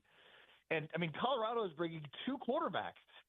They're bringing both, 17-year-old freshman Julian Lewis and Caden Salter, who, he feels like he's been around for 17 years. So it is wild, and I don't know. My assumption is they bring so many so that you don't have to talk to everybody. But, I also don't want Colorado to give us the punter that they're also bringing.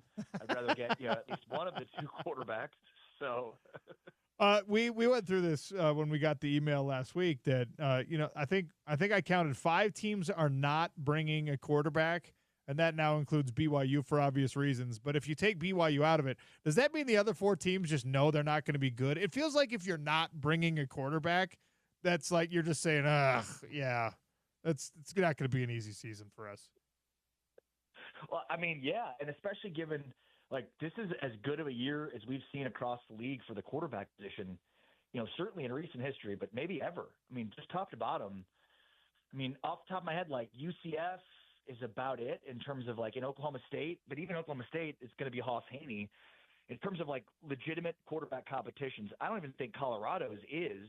But at least they feel good about the 2 guys they have. So yeah, it's Houston's weird to me. I don't know why they're not bringing Wegman. I mean, Wegman's a guy that was a high 5-star and was part of that huge A&M class a couple of years ago that now has nobody still on their roster. So I'm surprised that Houston's not bringing Wegman.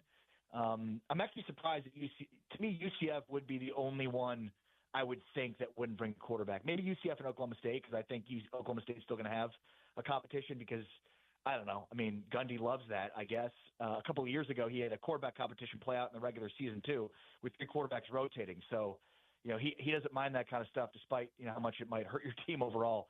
So, yeah, I'm a little surprised by that it's, as many teams as it is, because everybody else has the position pretty much solidified. So, normally you're not bringing quarterbacks if there's a question of who the quarterback is going to be or there's a battle going into, into fall camp. And I think with the majority of them, 14 of the 16 teams, I think it's pretty well cut and dried who it's going to be. We just got the junk mail, we call it, of the preseason honorees. Again, no preseason poll, but preseason all-conference selections are out. Any serious omission for you? Anyone that you're just like, oh, I know he's going to be on this thing when it comes down to it in the postseason? So this is first team all Big 12, second team all Big 12, third team all Big 12. It's only first team, and they just did a first team offense and a first team defense, and of course they did 15 defensive players on the first team, which is illegal, but still. So yeah, you're not actually running like a legal formation with your all-conference teams, but the point stands that they've decided to put out. They put out the newcomer of the year. They put out the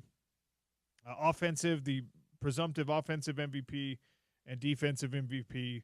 Let's read them over again. You probably don't have them in front of you because we're just bothering you. The preseason all-conference team: Sam Levitt, offensive player of the year; Jacob Rodriguez, defensive player of the year; newcomer of the year, Utah quarterback Devin Dampier. Any issues with any of those selections? No, I mean, I could very much see that. I could probably give you a couple of alternates, but no, I mean, I'm fine with those three. They made sure they threw in a fullback / H-back on the offense, which you love even in 2025. That's Will Swanson from Kansas State. But it's Sam Levitt at quarterback, Bryson Washington from Baylor at running back, Jaheim White at running back for West Virginia. I think, look, a lot of these lists are going to have Sam Levitt on them. What about the running backs? Is there someone else at the running back position you could see supplanting one of those individuals? I mean, I think if all goes well for Utah, I mean, I think a guy like Wayshawn Parker could very much be a part of that list. I mean, what's funny is there's the guys that come back, and those are the guys you just named, and certainly high expectations for them. But there are a lot of guys that are coming in, and in a position that has lost a lot of talented players. They could probably put on that list. I mean, Texas Tech brought in a former USC running back who I like a lot, and I think he, again, a guy in line for a ton of offense.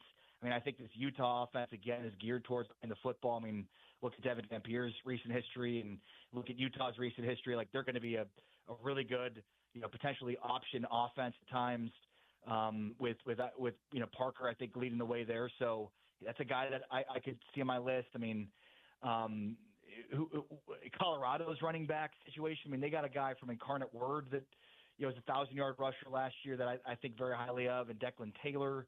So yeah, I mean, to me, it's either going to be one of those two or one of these transfer newcomers that I think is going to blow up. Like Iowa State's got two guys that aren't exactly feature backs, didn't prove to be feature backs last year, and I'm not sure who that'll be. So I think from in the new category, there's certainly some guys that stand out to me there. Well, another interesting thing about this preseason honorees list, which we know are not worth anything more than the conversation that they generate for us. Right. No defensive players from the University of Utah, who obviously were a defensive team, or that's the identity that a lot of the fans carry around, that the team certainly has carried around for so many years. No defensive players mentioned from Utah. And BYU, who had a great defensive year last year, same thing. No defensive players from BYU on the preseason list. Yeah, that's shocking. So, I mean, I think I'm assuming Spencer Fano's on that list, yes? Yes, and Caleb Lomu. They're both first-teamers, I guess, the offensive tackle position. So with Devin Dampier, those are the only Utes that are mentioned. Yeah, interesting. I mean, and I love this little nugget that Phil Steele dropped in his preview, but Utah has sent 19 defensive linemen to the NFL since 1994, so basically 20 in 30 years. So even though from a personnel standpoint, there's probably nobody that stands out. In fact, I'm sure most people preseason are talking about the guys that Utah lost as opposed to the guys that they have. But there's a history here that suggests that there's probably going to be a couple of guys that become household names once the time the season ends along their defensive line. I mean, Lander Barton, probably a guy that you want to have part of the conversation in terms of the linebacker position. And then I'm also really intrigued by the cornerbacks because, I mean, if Snowden really emerged last year, that's a guy that had to step in, after an injury, kind of thrust him in the lineup. I love what Utah has done to the portal in terms of their defense. And again, part of this too is there's a history here that suggests they know what they're doing on defense, and especially even if we're not, totally familiar with the personnel. I would be shocked if there weren't one or two guys on this list when it's all said and done on the defensive side of the football. For BYU, that one surprised me because this one should be more obvious. I mean, this was one of the best defenses in terms of being playmaking, in the Big 12 last year, and they're bringing back, a good portion of those players on defense. So, yeah, that one surprises me a bit. Just off the top of my head, I'm thinking through they bring in Justin Kirkland. They brought in Tanavasa, who we talked about. Obviously from Utah. I mean, Jack Kelly and Isaiah Glasgow are two guys. I mean, arguably the best linebacking core in the Big 12 is at BYU, and especially for a guy like Kelly, who was so disruptive last year. I mean, he had 5 sacks, 2 forced fumbles, an INT. I mean, this is a guy that came over with Jay Hill from Weber State, so he's a guy that I think should definitely be on that list preseason-wise. So, like with Utah, it doesn't surprise me as much because, again, there's not the names that we're used to, but there's a history that suggests that by the time the season ends, there will be. But BYU does have guys that performed last year on a big-time defense. They do lose some guys and then add some big-time names to the portal, but a guy like Jack Kelly, their linebacking core, 2 guys I think that probably should be on that list. I actually love that there's so much parity, and the thought process across the Big 12 is that we're all uncertain about it. So preseason polls where you can find them, they've been all over the place. I want to know the Ari Temkin kind of off the top of the head. I don't need all 16, but like, who are the top 4 teams in this conference for you heading into the year? Yeah, it's a great question. I mean, so the thing that stands out to me more than anything, and this is sort of an overarching 16-team thing, is, last year, in the last few years, I think you could look at the skill position players and be like, wow, this is a really good conference at wide receiver. I look at the Big 12 after doing kind of a deep dive the last couple of weeks in preparation for Big 12 Media Days this week. So there's probably 5 or 6 teams in the Big 12 that are stacked along their offensive and defensive lines. And like the one, I'd say 5, and then probably Utah. Again, given what we just talked about, like their offensive line is as good as there is in the Big 12 with at least 2 NFL players. It's the defensive line that I think will be good just based on history, but let's see what happens in the personnel piece. But like Utah be 6. But beyond that, there's 10 other teams in the conference that like they're either good on offense or defensive lines. And I don't know that you've been able to ever say that about this conference. Like you can go down the line and like, even if they're not good on both lines of scrimmage, they're going to be good at least on their offensive or defensive line.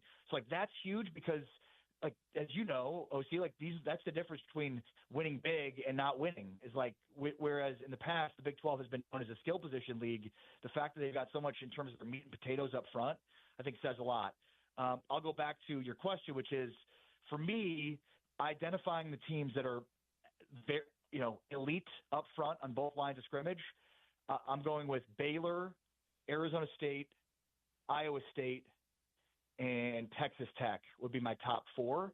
Now I've got K-State and Utah in that top 6 based on, the fact that they're so good up front. But I do think, like, I'm getting closer to a prediction of Baylor versus Texas Tech in the Big 12 championship game. But I do think that the championship game will consist of at least, 2 of those 4 teams and probably 2 of those 6 if you include K-State and Utah. But for me, Baylor is the most underrated team in the country right now. They won 8 consecutive Big 12 games to end the season. They're loaded on offensive and defensive line. They had an elite running game and a quarterback that, over the course of the season really improved. I think, can they throw the ball? That's going to be a huge question mark. And it's my question mark with Devin Dampier in Utah, too. I know I've raved about Utah this offseason. It's kind of crazy. I thought Utah would be more underrated than they are. It's weird how people are, especially Phil Steele, picking Utah to get to the top of the conference again. And for me, I mean, the 12-12 for Devin Dampier, I know he's going to have a lot better players around him, but at some point teams are going to force Utah to have to throw the football. And if we're looking at the historical context of the success that Utah's had at defensive positions, they've not had a ton of success at wide receiver, especially of late. So I'm looking at like, okay, who's the wide receiver that steps up? Is it a guy like Creed Whittemore? I mean, who's going to be the guy that steps up? And then can their passing game really take off? Because like you can win a lot of games playing the style that Utah wants to play, but I think this year in the Big 12, teams are going to force them to throw the football. That's my biggest question mark about Baylor and Utah. Texas Tech is absolutely loaded. Buy the hype with them. They really have that much talent, and can they get it to come together? I'm a big fan of Joey McGuire, so I think he's the type of coach that can make it all work. Arizona State, I think, doesn't need an explanation based on what they did last year and what they bring back. And then Iowa State, to me, maybe the most underrated quarterback in college football is Rocco Becht. They do lose their top 2 receivers, but they brought in Chase Sowell from East Carolina in the portal, so I think he'll help to buoy some of the losses. And I do think that they're improved on their defense to a large degree, given so many injuries they suffered at linebacker. All right, Temkin, for another minute or 2 before we let him go, and we'll see him tomorrow and Wednesday down at Big 12 Media Days, so we'll probably try to convince him to sit down and talk with us there as well. But anytime, OC, for you, my brother. Anytime. Is this a conference that's going to have 2 playoff teams in 2025? Great question. I would say yes. I believe so. Because, when you go back and look, like, perception matters a ton. They say perception is reality, and I reject that. But I think in college football, perception is reality. And I think when you look at the perception of the Big 12 in this preseason, there's been a ton written and said about Texas Tech. If they do, as I believe they will be, an elite team this year, and push towards double-digit wins, and Arizona State puts together another successful season, now you've got more consistency at the top, and especially based on preseason expectations. And I think that coupled with, who's the elite in the Big Ten other than the usual suspects? Who's the elite in the SEC other than the usual suspects? So, I think there's a lot that's pushing towards the Big 12 getting a second big. And then I also think, Baylor opens up the season with Auburn. Okay, that's a huge game for Baylor. So, show me the non-conference results, and I'll tell you, because if the Big 12 gets some of these wins in the non-conference, beating SEC and Big Ten teams, then, Utah needs to go to UCLA and get that win. Now, they should, and based on UCLA's talent, they absolutely should. But, these are the wins the Big 12 needs across the board in order to really push push the perception of the conference over the top. But I do think that from a non-conference scheduling standpoint, and then from an elite talent standpoint, that this conference will push for 2 teams this year. Let's keep our fingers crossed, knock on wood, throw the salt, whatever your superstition is. We need a big year from the Big 12. I'll say this, we here, right here in Salt Lake, we need a big year from Utah. So fingers crossed for that as well. Ari, we'll see you tomorrow and Wednesday, man. Thank you for joining me today. The offense can't be any worse, right? It can't be any worse. It's got to be better. It's going to be better. It is absolutely going to be better, especially with that offensive line. Even if Devin Dampier regresses, with that offensive line, they should be great. Yep, totally agree.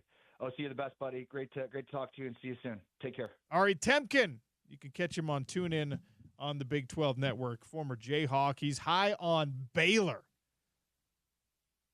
All right, we gotta take some time. James, you gotta help me. We're gonna construct our official poll, and okay, we're gonna come back. I'm gonna give you a yes or no question about every single member of this Big 12 conference, and that is going to help us. That's going to be your 1% contribution. I'm going to give you 1% effort. How about that? Perfect.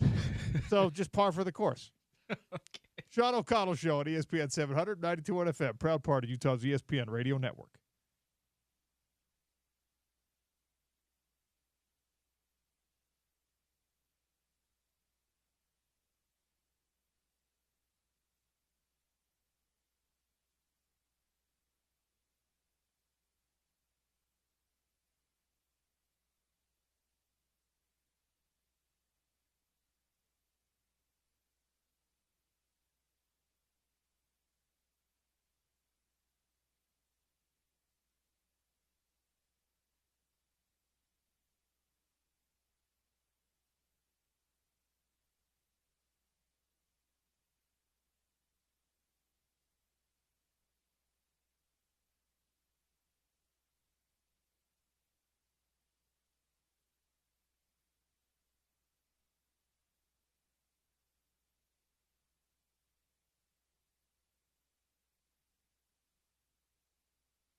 James Peterson, start, bench, cut. Summertime blockbuster franchises. Avengers, Mission Impossible, Star Wars. Start, bench, cut. Man. Come on, James. You could do it. First of all, I'm insulted that Jurassic Park is not slash World is not part of this, but I will set that aside. I thought about making them part of it because I am particularly partial to it, but from a box office performance standpoint, not as good as those others. Mission Impossible has done significantly better. I love Mission Impossible, so I don't have too much of a problem with them being in over the Jurassic series, but I love. Look, you and I. That's one thing we have in common. We love dinosaurs. We love the Jurassic Park / Jurassic World series there. Did I tell you, by the way, what I did when I was in Chicago? Did you see? I went and saw Sue. Oh, okay. The largest and most complete Tyrannosaurus skeleton ever found. It lives up to the hype. That's so cool. So sick. Go to the Field Museum if you have a shot. Way better than the bean, right? Way better, which is officially called. Do you know the official name of the bean? I do not. What's actually called? Like the was it a pellet? You know, pebble. Artists, it's actually a pebble. Artists always name like their artworks, right? The official name of the iconic chrome bean in Chicago is actually the Cloud Gate. Cloud Gate. Yeah. Interesting. Yeah, but everyone else calls it the bean. Yeah, because that's what it looks like—a shiny bean. Is that? That's got to be. I mean, obviously, it's got more notoriety than our whale on 9th and 9th. But two of the most random sculptures in like either city. It's got to be, right. I mean, the bean. You could put the bean anywhere, and it's like it equally fits in and doesn't fit in no matter where it's at. It would fit. You would guess it'd be in Boston if you didn't know which city because of Boston baked beans, but right? You just look at it and be like, all right, that it kind of matches anywhere, right? Because it's just chrome and mirrors everything around it. To have a multicolored humpback whale in the middle of a hipster neighborhood in Salt Lake City, Utah, landlocked Salt Lake City, Utah, makes very little sense. Absolutely, but we're getting off track here. You asked me to start, bench, cut. Mission Impossible, Star Wars, and Avengers. Oh man, I think I'm going to start Avengers. Okay. Bench Mission Impossible, cut Star Wars, and here's why. I'm cutting Star Wars. In Avengers and Mission Impossible, there's not a miss. All the movies, they're all very enjoyable movies. There's some misses in the Star Wars series. Maybe not in the original. There's definitely some misses in the prequel, and there's at least one egregious miss in Last Jedi. Anyone in the latest Star Wars trilogy? So Mission Impossible almost has as much movies, and all of them are entertaining. All of them are, you don't go, oh, weird plot hole here. You have that in Star Wars, and I would say Avengers, all the Avengers movies are good too. Maybe not all the Marvel Cinematic Universe, but all the Avengers movies are good too. Did you just say that you can't find plot holes in Mission Impossible? Am I missing a bunch of do you know how many crazy plot holes? Do you know how many times Ethan Hunt should have died, and instead of dying, he's like sprinting and jumping off of something 3 seconds later? But that's not a plot hole. It's absolutely a plot hole. The man is immortal. See, plot holes are like here's a plot hole. Talking about The Last Jedi, okay? All right, here we go. We have never seen someone die in the vacuum of space, but then use the Force to magically get back to a ship that's getting blown up, okay? And we saw with Princess Leia in Last Jedi. We have never heard okay, you don't have anything like that in Mission Impossible. We have never heard of low fuel ever being an issue in the Star Wars trilogies, but in that same monstrosity of an opening scene in The Last Jedi, that's the main topic. Oh, we're low on fuel, so we can't we can't go to hyperspeed. Oh, they're tracking us in hyperspeed, which that one's fine, advancement in technology, whatever. But come on, Last Jedi. You're not wrong on any of these points, and I'm laughing because you're absolutely right. I'm going way more detail than you probably thought I would. Then in the 9th franchise or the 9th movie installment of this movie franchise, they're just like, you know what? It actually is a thing here. Fuel.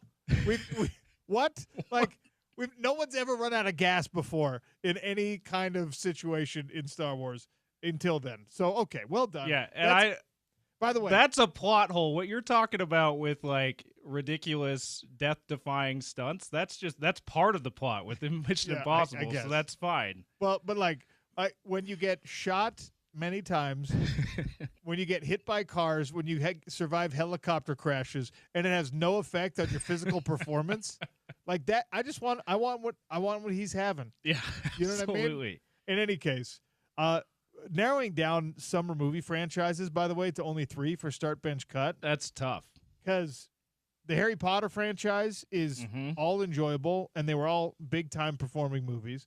You already mentioned the Jurassic Park / Jurassic World. That we're 7 movies deep there. Yeah. And I think they're all enjoyable. Now, I didn't think we needed 7 movies, look, to be honest with you. I haven't seen the new one. I haven't seen the new one yet. I want to desperately see the new one. I'm going to. I don't think it's necessary, and I kind of wish that they hadn't made it, but I'm still going to see it. Indiana Jones? Yes, also great. Summer blockbuster franchises. Some of the Rocky movies, not all of them, but some of the Rocky movies were released.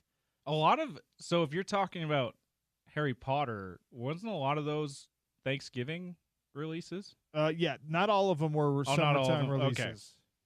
Okay. Some of these other ones were also Thanksgiving, like some of the Star Wars were too, but yeah.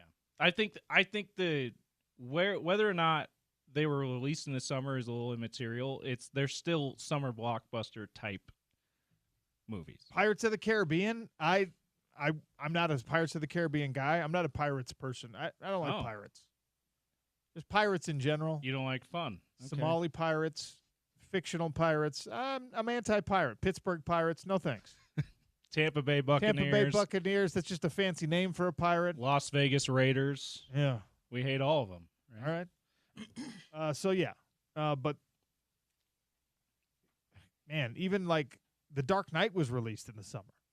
Yeah, the Christopher Nolan Batman trilogy, man, that's tough to leave off, too. Transformers? Yeah, first couple are good. Really good. You want to talk about another franchise that just kept releasing stuff and fizzling out. Each movie was a little bit worse than the one before, yeah. All right. Anyway, we'll take another quick one here. I'm sure I'm going to get killed. I'm getting killed already for cutting Star Wars, but the thing is, though, James, you make valid points. I love Star Wars. Like, I do too. I still enjoy even like the plot holes that you mentioned. I still enjoy the movies despite those plot holes. They're still highly entertaining, even if you're just totally bothered by those kind of things. Like I saw people talking about the new Jurassic World. Is it the Jurassic World again? Yeah, Jurassic World Rebirth. Okay. Yeah. I saw people talking about that. Like I walked out of the theater. What are you expecting? Yeah. Like, what do you think you're getting yourself into when you go to a Jurassic World movie?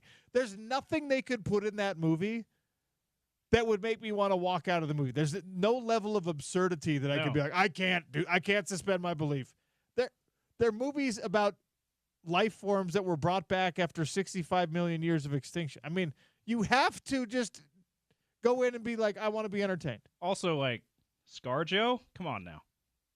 You see, by the way, I promise this is the last thing. I'm not walking out of a movie Scarlett Johansson. Did you see that the opening weekend of this Jurassic World movie now makes her the highest grossing movie star ever? Oh, because of all the Avengers and movies that she's been involved in that Avengers franchise, and now this make her the highest, the actor with the highest, like, obviously she's not the only actor in any of those movies, and you could make an easy argument that she's not the driving force of an actor behind many of them, but still part of them.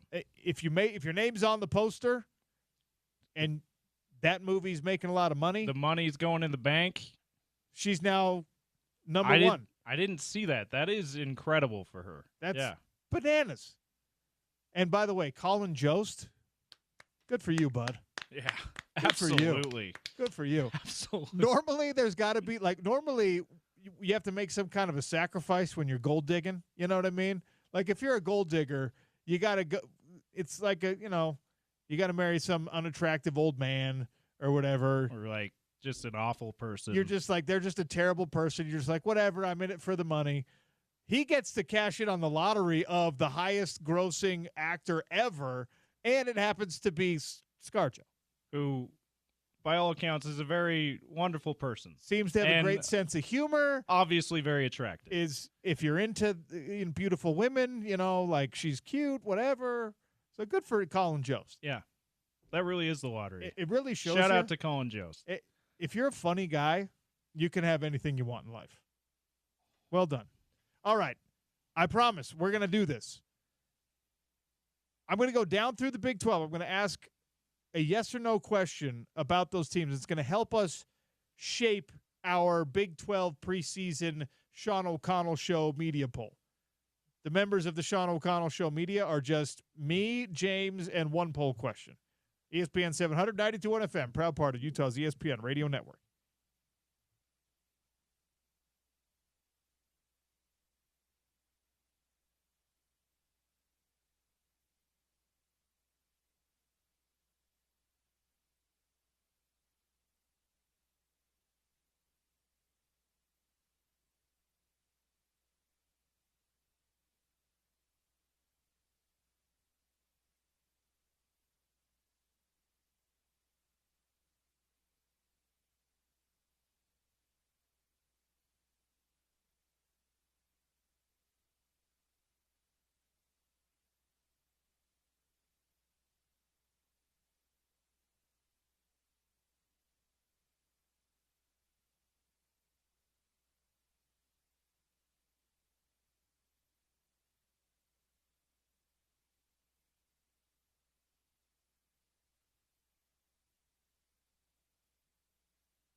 Welcome back to the Sean O'Connell Show. Nice selection on the tunes there, James Peterson. We're very excited to be announcing the return of Adam Sandler to the Delta Center, October 26th. Tickets on sale right now. Listen to The Drive with Spence Checketts for your chance to win a pair of tickets. James, I'm going to steal those tickets, and Spence is going to have to give away something else. You're taking all of them. Just a pair. Oh, just a pair. Just today's okay, pair. just today's pair. Okay. Just today's pair. I'll let Spencer know, our great promotions director. All right. Yeah. All right. Thank you. We'll let Spencer talk to Spence about that. Spence and Spence can have it out. All right, James, I'm going to ask you an easy question about each of the members of the Big 12 football conference, and I want you to answer that question to the best of your honest ability, okay? This is going to help us construct our preseason poll on the Sean O'Connell Show. I will give my 1% best and my 1% honesty. Okay. For my 1% contribution. Can you see this team competing in a Big 12 championship game? Based on what we know about the team, coach, transfers in or out, et cetera, et cetera, et cetera.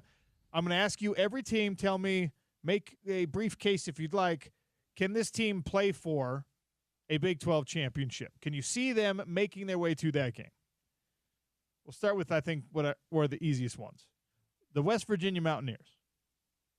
I can't see it. I know I've been hearing all the people who are smarter than me about college football say they're due for a better year than they had last year, a bit of a bounce back year. They're going to be a sneaky, tough game for a lot of teams, including Utah, who visits Morgantown in September. But despite all of that, I do not see them making the championship game. Okay. What about Arizona? Yeah, I can't see them either, and I love Noah Fifita. Especially mainly because of that one great year he had a couple years ago. And I've been wanting him to when he almost hit the transfer portal a couple of times. I was really hoping that Kyle Whittingham would snag him and he'd come up here in the up on the hill and continue his family's Ute legacy. But we saw last year, even with returning a lot of their key players, Fifita just had a really down year. And so it makes you wonder, was that more Jed Fish, right? As talented as he is and as talented as the players that they returned. So I cannot see Arizona. Would not surprise me if they have a nice bounce back year, but I can't see them making the championship game. Okay, I think that's the general consensus. And sorry, I probably took longer than I needed to on that. I had to talk about how much I love Noah Fifita. That's okay. So love watching him a couple years West ago. Virginia, Arizona, they're not competing for a championship. UCF, I think, is in that same boat. That's a no. UCF is way down there. Cincinnati's got some talent. They've got some good players. They have improved. Right, Scott Satterfield took it from 3-9, then to 5-7. I don't think the answer is there. I don't see them either. Now maybe above 500, maybe making a bowl game this year. Maybe even 8 wins, but you got to be double-digit wins, probably at least 9 wins to make it to the Big 12 championship game. What about Houston?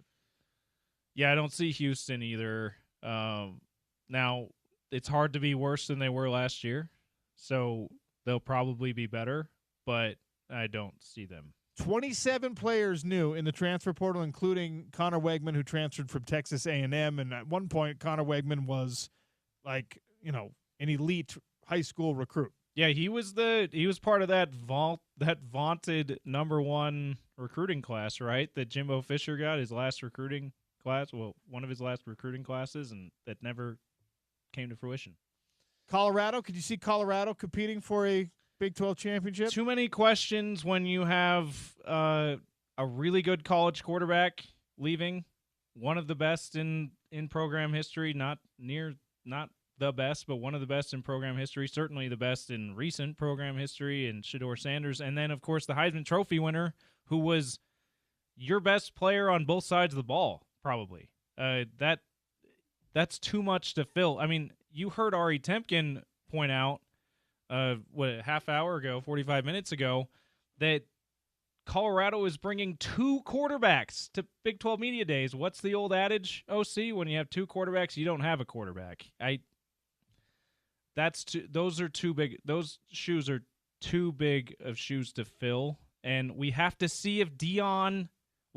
Now we get to see, is Deion as good a coach as people want him to be? Or did he just have really good talent with his son and Travis Hunter, and then some of the other great receivers they had? I think this year's going to be very telling in that. Kansas. Yeah, I don't see Kansas either. See, I can see Kansas surprising everyone, because Kansas has a thing that you need if you're going to leap forward competitively.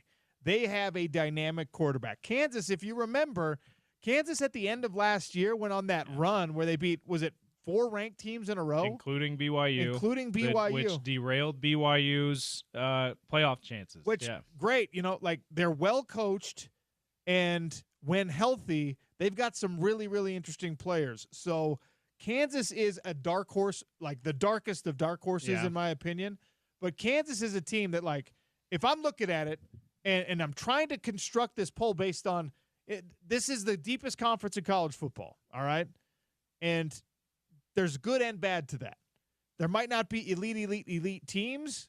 There might not be national championship caliber teams. Even if there are, those teams might get chewed up by the depth of the conference. But from a week-to-week, I want to watch this game standpoint, Kansas is the best example of this. In the first half of last year, you could say, Kansas is playing? Don't care. I don't want to watch it. Because they just didn't have it. They had some injuries. They were not playing all that well. Unbelievable turnover and penalty problems. And then, after the bye week, suddenly Kansas was just like, guys, we're good. We're one of the best teams in the conference, yeah. And they started beating everybody, and they started spoiling everyone else's season, even though their season was kind of already lost. They needed one. Didn't they end up with 5 wins? They got so close from going, they started 0-5 or something like that, 1-5, to end up having a winning season or at least going to a bowl game. Yeah, it was a remarkable finish. And I did not realize Jalen McDaniel, is he back? Jalen Daniels, excuse me. Jalen Daniels is back for his 6th year. He's back for his 6th year. So that does make you see a path for Kansas to get there.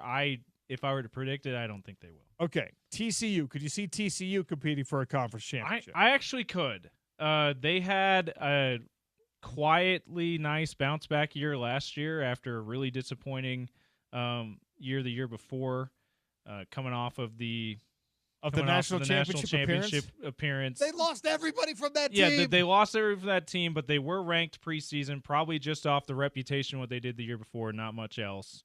And it was a lost season for them. And last year, Sonny Dykes proved, hey, we can turn this thing around. And the 8-win team last year. They made some nice additions in the off season here. I could see TCU competing for that. 8 wins, and then they won their bowl game. So 9 wins last year. Yeah, okay. I could absolutely see them. Okay, me too. All right. So now we're climbing. The way that I'm doing this, we're climbing up the worst teams to what I think are the best teams, and we've already decided, between the two of us at least, I could see 2 of these teams competing for a championship, and we're not even into the good teams yet. You're right. We're like middle of the conference teams right now. Yeah. All right. I already said Colorado, right? We've already okay. We got rid of Colorado. Colorado's out. Okay. Now we're getting into Iowa State. Feels like a no-brainer. Yes, absolutely. Rocco Becht, awesome last year. He had poised to be even better this year. And again, they've added some in the transfer portal. BYU. Can you see BYU competing for a conference championship, coming off an 11-win season? Now, they've lost their quarterback to the transfer portal as far as we know. There's no official word, by the way, on where Jake Retzlaff is going to end up next year. I don't think his options are really all that good. So maybe he ends up on this roster and maybe he just like rides it out. I have a hard time seeing that factor into their season in any meaningful way. Unless they somehow get through the first 7 games of the season, they're 5-2 or 6-1 or undefeated, or even 4-3 for that matter. And then you get Retzlaff for the last 5 games or so. That could end up being.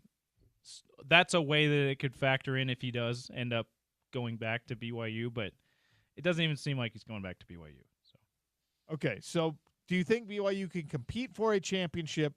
Again, I'm just asking you: is this a team that can get to the game without Jake Retzlaff? I don't think so. And listen, it's not because I'm on record as saying Jake Retzlaff was pretty mid. Okay.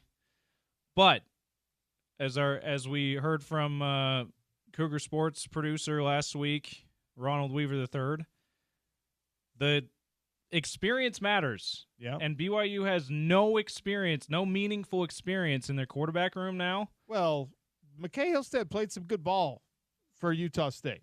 Oh, yeah. Okay. I forget about his Utah State. State days. At BYU, but at BYU and at the Power 4 level, no meaningful experience. As good as Hillstead was at Utah State, thank you for reminding me of that. We don't know if it's going to translate to Big 12 football we did know that Jake Retzloff, as unspectacular as he was a lot of the times, could get the job done with that great defense they had last year, and they're poised to have another great defense. That defense is going to win them enough games to make a bowl game. Probably have a winning season. I don't think it gets them much farther than that. Okay, see, I can see BYU, and again, we're just saying, like, is it possible? Can you see it happening? I cannot in good conscience say, yeah, I could see TCU and I could see Kansas making it there. And like BYU returns from one of the most dynamic defenses, one of the most interesting and dominant defenses in the conference last year. They returned pretty much everybody meaningful, with the exception of one guy, Tyler Batty. And he didn't even have an overly productive year last year. All right? I think they're going to be great defensively. I think their quarterback situation is going to be fine, and fine is all it was when you had Jake Retzloff. Yeah. Okay, from a numbers standpoint. He was, and I look especially at that Utah game, 15 of 33. He was fine, but yes, then he engineered a drive to get you into winning field goal position. That means something. But also, the second throw of that drive after the penalty should have been intercepted.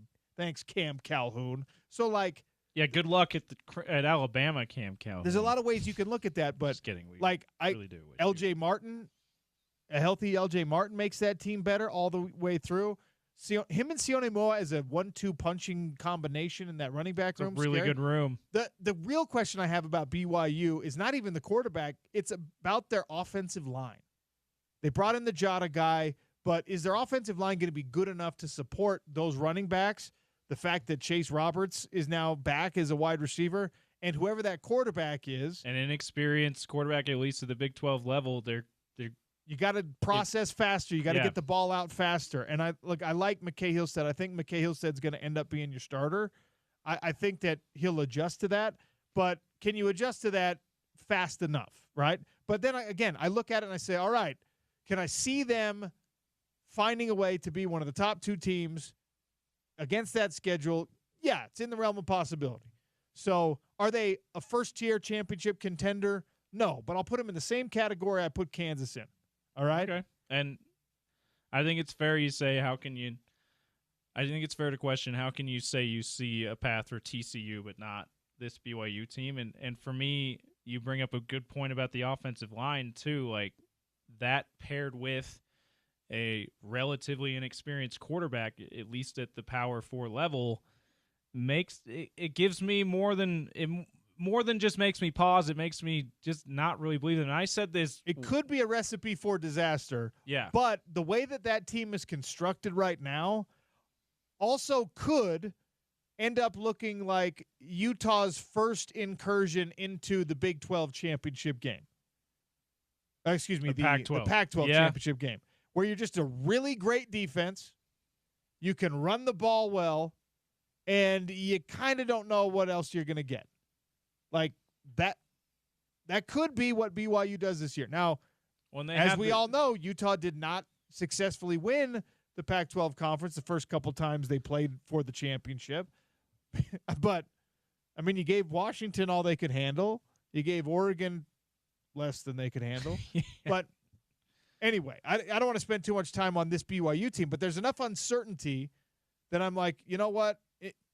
They might surprise us the way that they did last year, and I won't be surprised if BYU football this year looks like a bunch of those Utah years in the Pac-12 where they're just a really good team that is right there knocking on the door with everyone, but they don't have the passing game or the offensive or the quarterback play to really get you over the hump. Well, and the last thing we'll say about it is they certainly have the coaching staff that will always get teams to overachieve.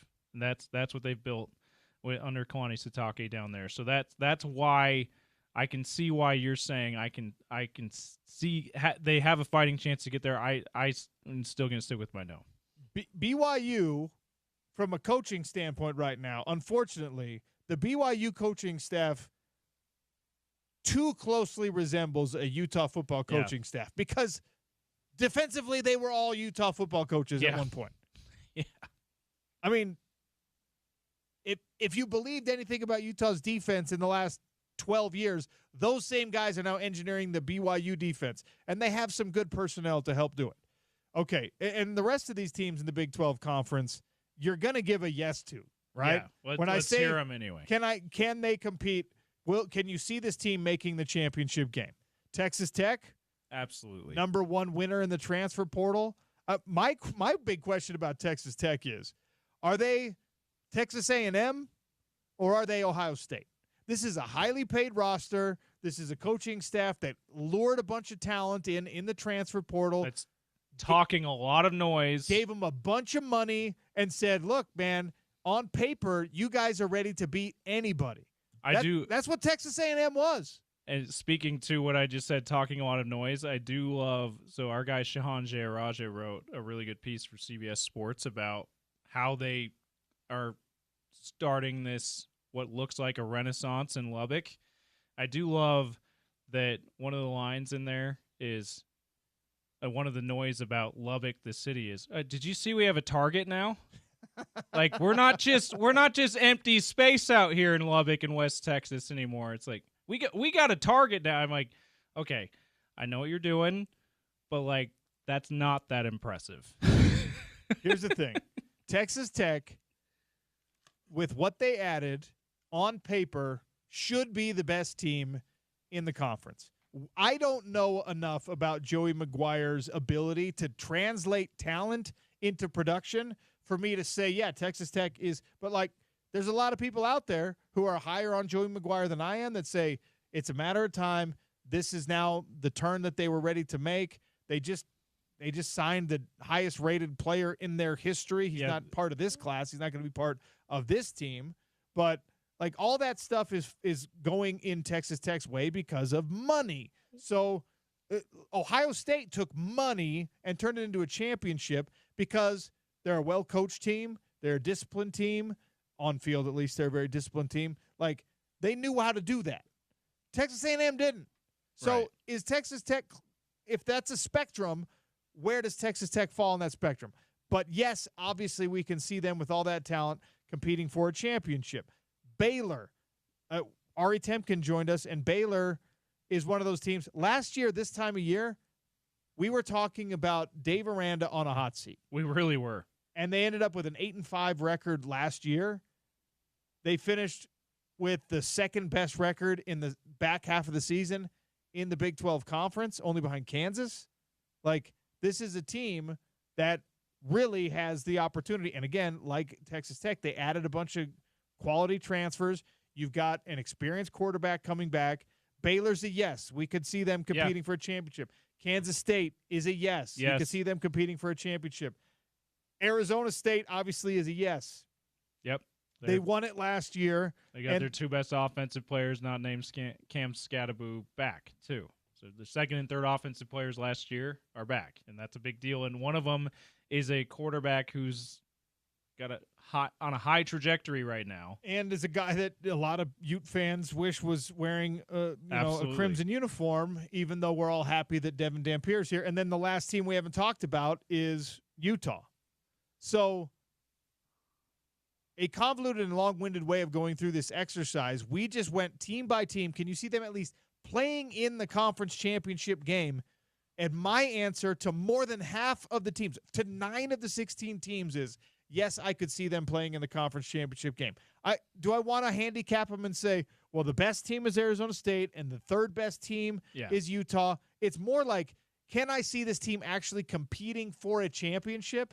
And the answer too many times is yes. This conference is going to be messy. This conference is going to be insane all season long. And I'm doing this, by the way, without pulling up each individual schedule and going down and saying, okay, yep, that's a win, a loss. Because you're going to have to split your hairs that way in this Big 12 conference when we're talking about who ends up being the final two, who ends up squaring off for what we think is probably a trip, and then even if you're for the winner is a trip to the college football playoff, but even the loser we think is hopefully consideration for a trip to the college football playoff. Hopefully the top two teams in this conference represent the conference at the playoff level this year. I think so. Real quick to just put my 2 cents in on Utah. I think Utah and BYU are the best of the teams that I will say I don't necessarily see them in the Big 12 championship game. They're 8-9 win teams possibly this year. I think Utah will end up winning 1 or 2 more games than BYU because of all that quarterback and offensive line uncertainty.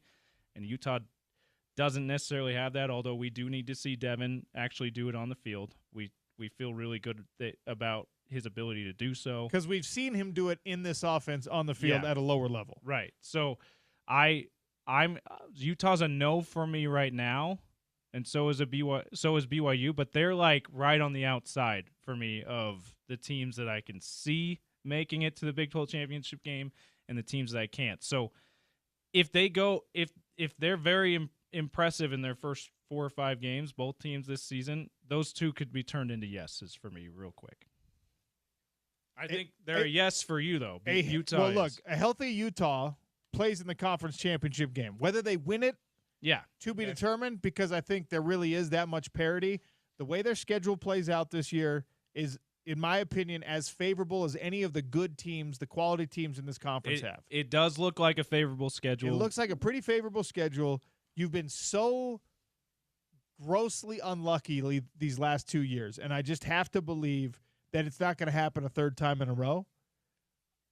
I think Utah plays in the conference championship game this year, and you're going to have injuries. But what I'm talking about is you don't have an injury to your starting quarterback, and you don't have an injury to multiple starters at the same time on either side. Either side. Like, someone's going to miss 3 or 4 games, break a finger, twist an ankle, high ankle sprain, whatever. Gonna look like a disappointment because they're playing hurt a couple of games. Yeah. Hopefully not too much. Hopefully not too much of that. But you're gonna see like, hey, what's wrong? You're gonna see things like, hey, what's wrong with that guy, and realize later, oh, they're hurt. That's what's wrong. You're gonna have injuries, but the plague of injuries is the thing that Utah needs to avoid. And then I think you play at least in the conference championship game because, again, I was beating this drum even as Utah was struggling last year.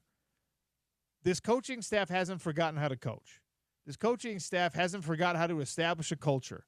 The players on this team, even as things were just, from a fan perspective, as bad as it could possibly be, the players on the team that were truly invested were just like, guys, it's not that bad. The players whose lives were miserable because they were losing and running extra conditioning and doing all this stuff, those guys were still enjoying their time at the University of Utah and were still buying into the idea that if we just get healthy and we execute, we're going to be okay. Everything you heard in spring ball, everyone getting along, despite the fact that you did lose some important players in the transfer portal. Look at every other team in the country that had high expectations and underperformed those expectations last year. And look what happened to them in the transfer portal. Like you lost Keanu Tanuvasa, but it wasn't because he hates playing at Utah. It's because BYU gave him a lot of money and offered him spiritual enlightenment, if you listen to him. Okay? Like, there's just some things. The Cam Calhoun thing, I'm fine with him leaving. I know other people aren't.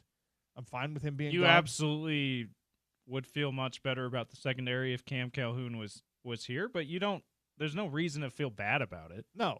Since he's gone. I'm telling you, a healthy Utah football team has a great shot of making it to the conference championship game, even if that's only because their schedule is a little bit more favorable than Baylor, Texas Tech, Arizona State. And those are the other 3. I'm lower on Kansas State. I'm not as high on Kansas State as other people are. But the real reason I wanted to have that long conversation was because this is going to be a bloodbath in the Big 12 Conference. There are too many good teams. Conference champion probably ends up being a 3-loss team. Hopefully not, for the sake of 2 teams in the college football playoff. We'll take a quick one here. Reminder first, Live Night Events presents the 2025 Granary Live Concert Series powered by Nightingale College and Murdoch Hyundai. That's Utah's #1 Hyundai dealership. They've got outdoor concerts happening in the heart of downtown Salt Lake City's Granary District, which is blowing up right now. I don't know if you've seen the cool Ceratosaurus. It's the Cosmoceratops statue that they're thinking about moving already, go drive around the Granary District. And when you do, make sure you go to ESPN700sports.com and check out live night events and the Granary Live Concert Series. Sean O'Connell Show continues here on a Monday. ESPN 700, 92.1 FM.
Upsets at Wimbledon might be on the march again. Yannick Sinner currently trailing to the number 19 Dimitrov, number 19 player in the world out of Bulgaria. Bulgarian Beast. We just coined that nickname. Well, that's what he's known as now because we just gave him that nickname. Yeah, he started out, I think he was down 4-1. He might have been down 4-love in the first set, which is that's unbelievable for a guy like Sinner. But you got to love the Sinner, OC. So let's hope he can turn that around. Okay. I see what you did there. Love the Yannick doesn't have the same ring to it. Utah County listeners, you can help children at the road home start school in style. Stop by the Advocates at American Fork, pick an apple from the apple tree, and supply clothing and a backpack for a child at the road home. Every child deserves an advocate. Stop by today. ESPN700sports.com for more details. We're already talking about back to school, man. I'm not comfortable with that. We got 6 weeks of summer left, but it is only 6 weeks. High school football, James, starts in 6 weeks. That's insane. Friday Night Lights. Friday Night Lights in 6 weeks. I think August 15th is the opening weekend for pretty much all the schools. That does get you a little excited to hear that, though. Well, Friday Night Lights in 6 weeks. It also gets me a little scared because I kind of enjoy the more downtime of summertime from a PD's perspective. It starts getting real busy in about 8 weeks for me and us here at the station. Well, we're very much looking forward to what I think is going to be. We love the busy, too, yeah. A bounce-back Utah football season. And look, whether you love or hate watching BYU, and I think for most people that's probably a hate relationship, they're going to be interesting this year because of the quarterback uncertainty, but a really, really talented team. And, I say it all the time. I can dislike the blue and I can dislike the BYU fan base, but the guys on that coaching staff know how to do the job the right way. Love some Kalani Sitake. Gary Anderson's down there. Chad Kauha'a's down there. Jay Hill's obviously down there. I mean, those guys know what they're doing. And, by the way, those guys are experienced in overcoming some offensive deficiencies with defensive performance because that's what a lot of the time they had to do when they were at the University of Utah. So it's going to be a really, really fascinating season in Provo. It's going to be a really, really fascinating season up on the hill. We're going to be in Dallas, in Frisco, Texas, at the Star, the Dallas Cowboys headquarters for Big 12 Media Days tomorrow and Wednesday. We're doing okay, James. Let's tell everyone we're going to start at 9:00, 9 a.m. each day, and when we end is going to be kind of a moving target depending on like player availability, coach availability, who you and Spence want to. When you guys are like, that we got all the interviews we want to get done today, and whatever time that is, it'll be at least till probably 4:00, but may even be a little later than that here. Yeah, so we'll go 9 to 4-ish, and we're gonna give you the interviews that we get. Obviously, we're gonna get as many live interviews as we can, and then the podium stuff. We don't want to miss any of the important podium stuff. You'll hear from Brett Yormark, Kenny Dillingham, as a returning, obviously, champion coach. You'll hear from Kalani Sitake, Kyle Whittingham. We'll give you we'll give you Prime. We'll give you Deion Sanders. Because he's always great to listen to. And we know that everyone's curious about him. Even if you hate him, you're curious about what he has to say. So we'll give you that one, too. And whatever other ones come up, you mentioned earlier in the show, OC, we're going to see once you guys are down there what these coaches roundtables are that they're starting this year, and some of these other things. We'll see if that stuff's worth bringing to the air, and we'll certainly bring that to the air if it is. I mean, Dave Aranda's got some fans around here still. We'll probably hear from him. And again, like based on the schedule, there's multiple players, right? You got 4 and 5, and some players are bringing 6. A couple of teams are bringing 3. Oklahoma State just doesn't want to be involved in this at all.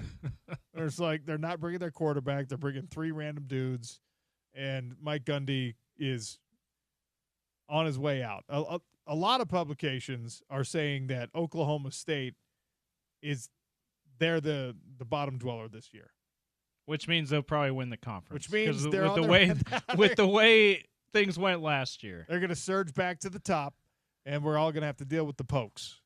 No, I mean, I think the general consensus opinion is that you can't come to a consensus because the media that covers this conference from Texas is going to be like, Texas Tech's going to be really good.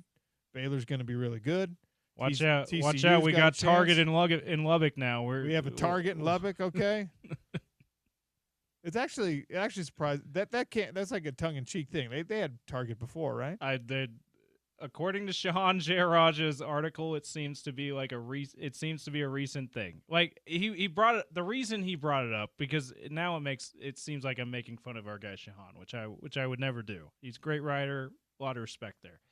The reason he brought it up is to say part of the reason why they've been able to attract so much talent from the transfer portal and otherwise is, yes, money.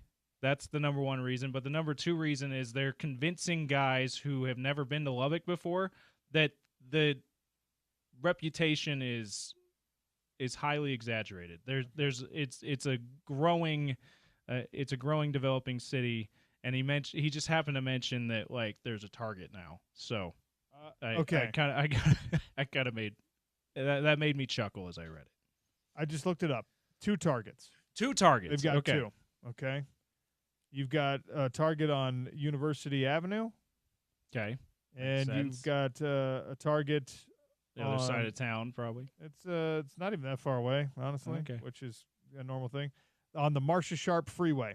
Okay. But it's a lot bigger city than it used to be, and a lot of it is because of this money that's flowing through there that's helping the university out, too. And if you have been watching Landman, that Landman series on Paramount, then you'll get some more references to Texas Tech there. Have you seen that one yet? I have not. Is that where the Billy Bob? It's Billy Bob Thornton? Yeah. Okay. Is that about guys like what's his face? What's the big booster now? The former? Yeah, it's basically about him. No, it's about Cody something, right? Why can't I think of his name now? It's about an oil company. It's about drilling for oil and, Yeah, the way he made his fortune. Conflicts with the cartel and stuff like that. Okay. I'm going to have to check it out. It's a good show. Paramount right now, move over HBO. HBO, your shows have sucked lately. Paramount is just batting. They're killing it. They've got the Yellowstone franchises. They've got Lioness, which was really good. They had Mobland, which was really good. Yellow Jackets also on there about the girls who get stuck in the woods. Haven't seen that. Anyway, and Landman. I haven't seen it either, but I heard Landman good is things good. about Yellow Not Jackets. Not for kids. Okay. Just like a lot of those HBO, like the Game of Thrones style, Sopranos, all that kind of stuff. But it's good. It's really good. Netflix series have kind of gone downhill too. It's because all the good ones are going to Paramount. Going to Paramount, yeah. What's up, Paramount? Well done.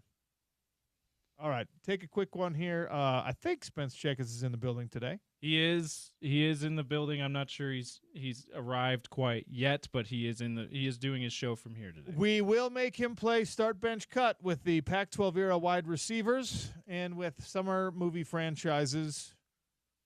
You got to start one, bench one, cut one. It's the Sean O'Connell Show on ESPN 700 and 92 on FM. Proud part of Utah's ESPN radio network.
Welcome back to the final few minutes of the Sean O'Connell Show. If you didn't catch it live today, you can always find us at ESPN700sports.com in the on-demand section. I'm sure every one of you has already downloaded our ESPN 700 app, free in your preferred app store. You can find us on your smart speakers. You can find us anywhere. All right. The Drive with Spence Checketts is coming up next. Spence, did you have a great 4th of July weekend? I did. I had a very active 4th of July weekend. I had a very entertaining 4th of July weekend. I need to be better at relaxing. I'm not very good at it. Okay. I like to always do something. I think it's my bing bong brain. My parents have these stories when I was 2. It'd be like 3 a.m., and I'd knock on their door. I'd be like, I'm bored. They're like, you're 2. Go to sleep. Go to sleep. Yeah. So a lot of golf, a lot of outside time. Got out of town a little bit, which was enjoyable. Good to be back and ready for little planes, trains, and automobiles with my guy across the way. Those aren't pillows, Sean. It's going to be fun. We're going to have a good time. We're gonna be running through airports, and we're going to be yelling at random Big 12 workers. Have you ever been to Jerry's World? No. I went to – there was the Super Bowl that Aaron Rodgers won, the quarterback of the Packers. I think it was the first Super Bowl they had there. But I've never experienced the area. I haven't spent a ton of time. Been in San Antonio, Houston, a lot of Nick Jazz stuff, but haven't spent a ton of time in Dallas. You? I haven't spent a lot of time there. No, we had a PFL event there a couple of years ago, and it was fun. It was great. Yeah. Great food. In fact, I looked it up. One of my favorite meals I've ever had was from this Ethiopian / Texas barbecue fusion place. Nice. Baklava shakes. There was no baklava shake, but it was like Texas brisket rubbed with Ethiopian spices, and it was unreal good. Very but nice. it's like an hour away from our hotel. Okay. So All right. I don't know if we're going to pull that off. Well, it'll be fun. It's like the unofficial start. Now it gives us permission to really lean in and talk Big 12 football, Utah football. So it'll be a good time. We've been doing that with our start bench cut, trying to find a creative way to look at Utah football. So I'm going to have you play start bench cut with Pac-12 era, power era, wide receivers from the University of Utah. You found 3? Respectfully. Ouch. Start bench cut, Spence. Okay. Mm-hmm. Drez Anderson. My guy. Darren Carrington. Okay. Britton Covey. Oh, dude. I'll cut Drez because of the alligator arms. Our guy could fly, but a lot of drops. I'm going to start cutting the most productive of the 3. Yeah, I'm going to start Carrington. Bold design choice. You got to have Britt on the team. Okay. He's got to be on the team. Okay. And out of the 3, Darren didn't spend any time in the NFL, right? I don't think so. I don't know that he did. Yeah, and Britton still is in the NFL. But regardless of talent, Britton Covey needs to be on your team. He has to be in your locker room. So sorry, Drez, you're out. We're going to go ahead and we're going to start Darren because, man, that dude had talent oozing out of him. And we're going to keep Britt on the bench, but in the locker room for morale and other things. For those who were not listening earlier, in his single season at the University of Utah, Darren Carrington had 70 catches for 980 yards. That's 14 yards per catch, 6 touchdowns. And that makes him, in 1 year, he got himself to what is that? Top. He's the 58th most productive wide receiver ever at the University of Utah in one season of play. Yeah, I suppose recently, like strictly from a talent perspective, Darren was a little bit different. But recently, there's Tim Patrick, there's Devon Vele, right? Other receivers that didn't necessarily have the quarterback production at all times, but clearly talented enough to sign multiple NFL contracts. I swear, man, every Bronco preseason anything I read, they mentioned Vele. Which is funny because you go back a couple of years and it was the same thing with Tim Patrick. That's right, yep. Mm-hmm. And Devon Vele was effectively signed to be the cheaper Tim Patrick, and that's what he's been. And you could tell, if you go up there and watch any sort of workout, Devon was different. And so was Tim, quite frankly. So just about consistent quarterback production. Devin Dampier, I don't know how they calculate this, the Big 12 newcomer of the year already. I don't know if you saw that. Yeah, it's great. It is great, but okay, it's because he plays quarterback. Okay. And he has the ability to make the most impact. Okay. They also have a bunch of first-team guys projected, all-conference guys projected who haven't played in the Big 12 yet. Right. It just gives us an excuse to talk about it, which is always fun. Start, bench, cut, summer movie franchises. Ooh. Mission Impossible. Hmm. Star Wars. Okay. This one's going to be tough. You're just cutting all of them? Well, I can don't. tell. Tom Cruise, man. Like, chill out. We get it. You do your stunts. Avengers, Mission Impossible, Star Wars. Blockbuster movie franchises. I am cutting all three, actually. No one's starting. No one's on the bench. They're all cut, man. We got to start over. Oh, that's funny. Respectfully. All right. Good to see you, Sean. See you in a Good few to see hours. you. Do you want to hang out at the terminal, or what do you want to do? Yeah, we're can't even go to the Sky Club because we're not flying Delta tonight. Oh, can James hear us talking right now? Yeah, he can hear us. Oh, okay. Well, we could go to Whitehorse or something. Don't they have a Whitehorse in the terminal? They do. Well, which airline are we flying on? Frontier. Is that true? Just kidding. Just it's kidding. American. It's American. Just kidding. James played travel agent for this one, so we're making fun of him. Well, I mean, at least it's not Greyhound. So it's American Airlines. Do you know what terminal that's in? I don't think I've ever flown American Airlines once. B Gates. B Gates. Oh, So- is that the long walk? Well, it's Not anymore, right? Didn't they? nice. Okay. It improve depends. It depends. It's still out there, right? You can't like move the terminal, but now the tunnel is open. The one that's right after security. Okay. It's actually very visually appealing. It's lovely. Are you a get to the airport early guy? No, Okay. I'm a walk onto the plane when they're calling for like. See, you're like my old man. Guys like you that travel a lot.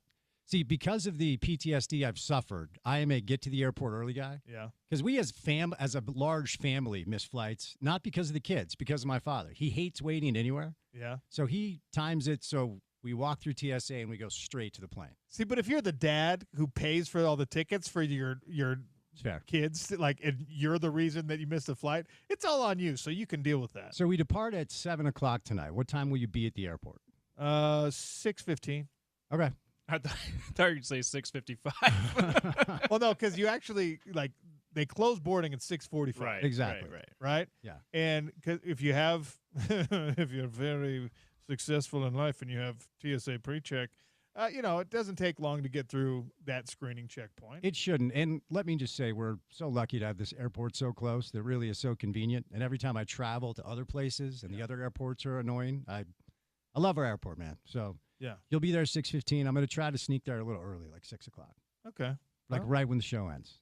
What I will do is I will walk onto the plane when you think that they've already closed the door, and then you'll just be like, I guess I'm doing these Big 12 Media Day shows by myself. Respect, man.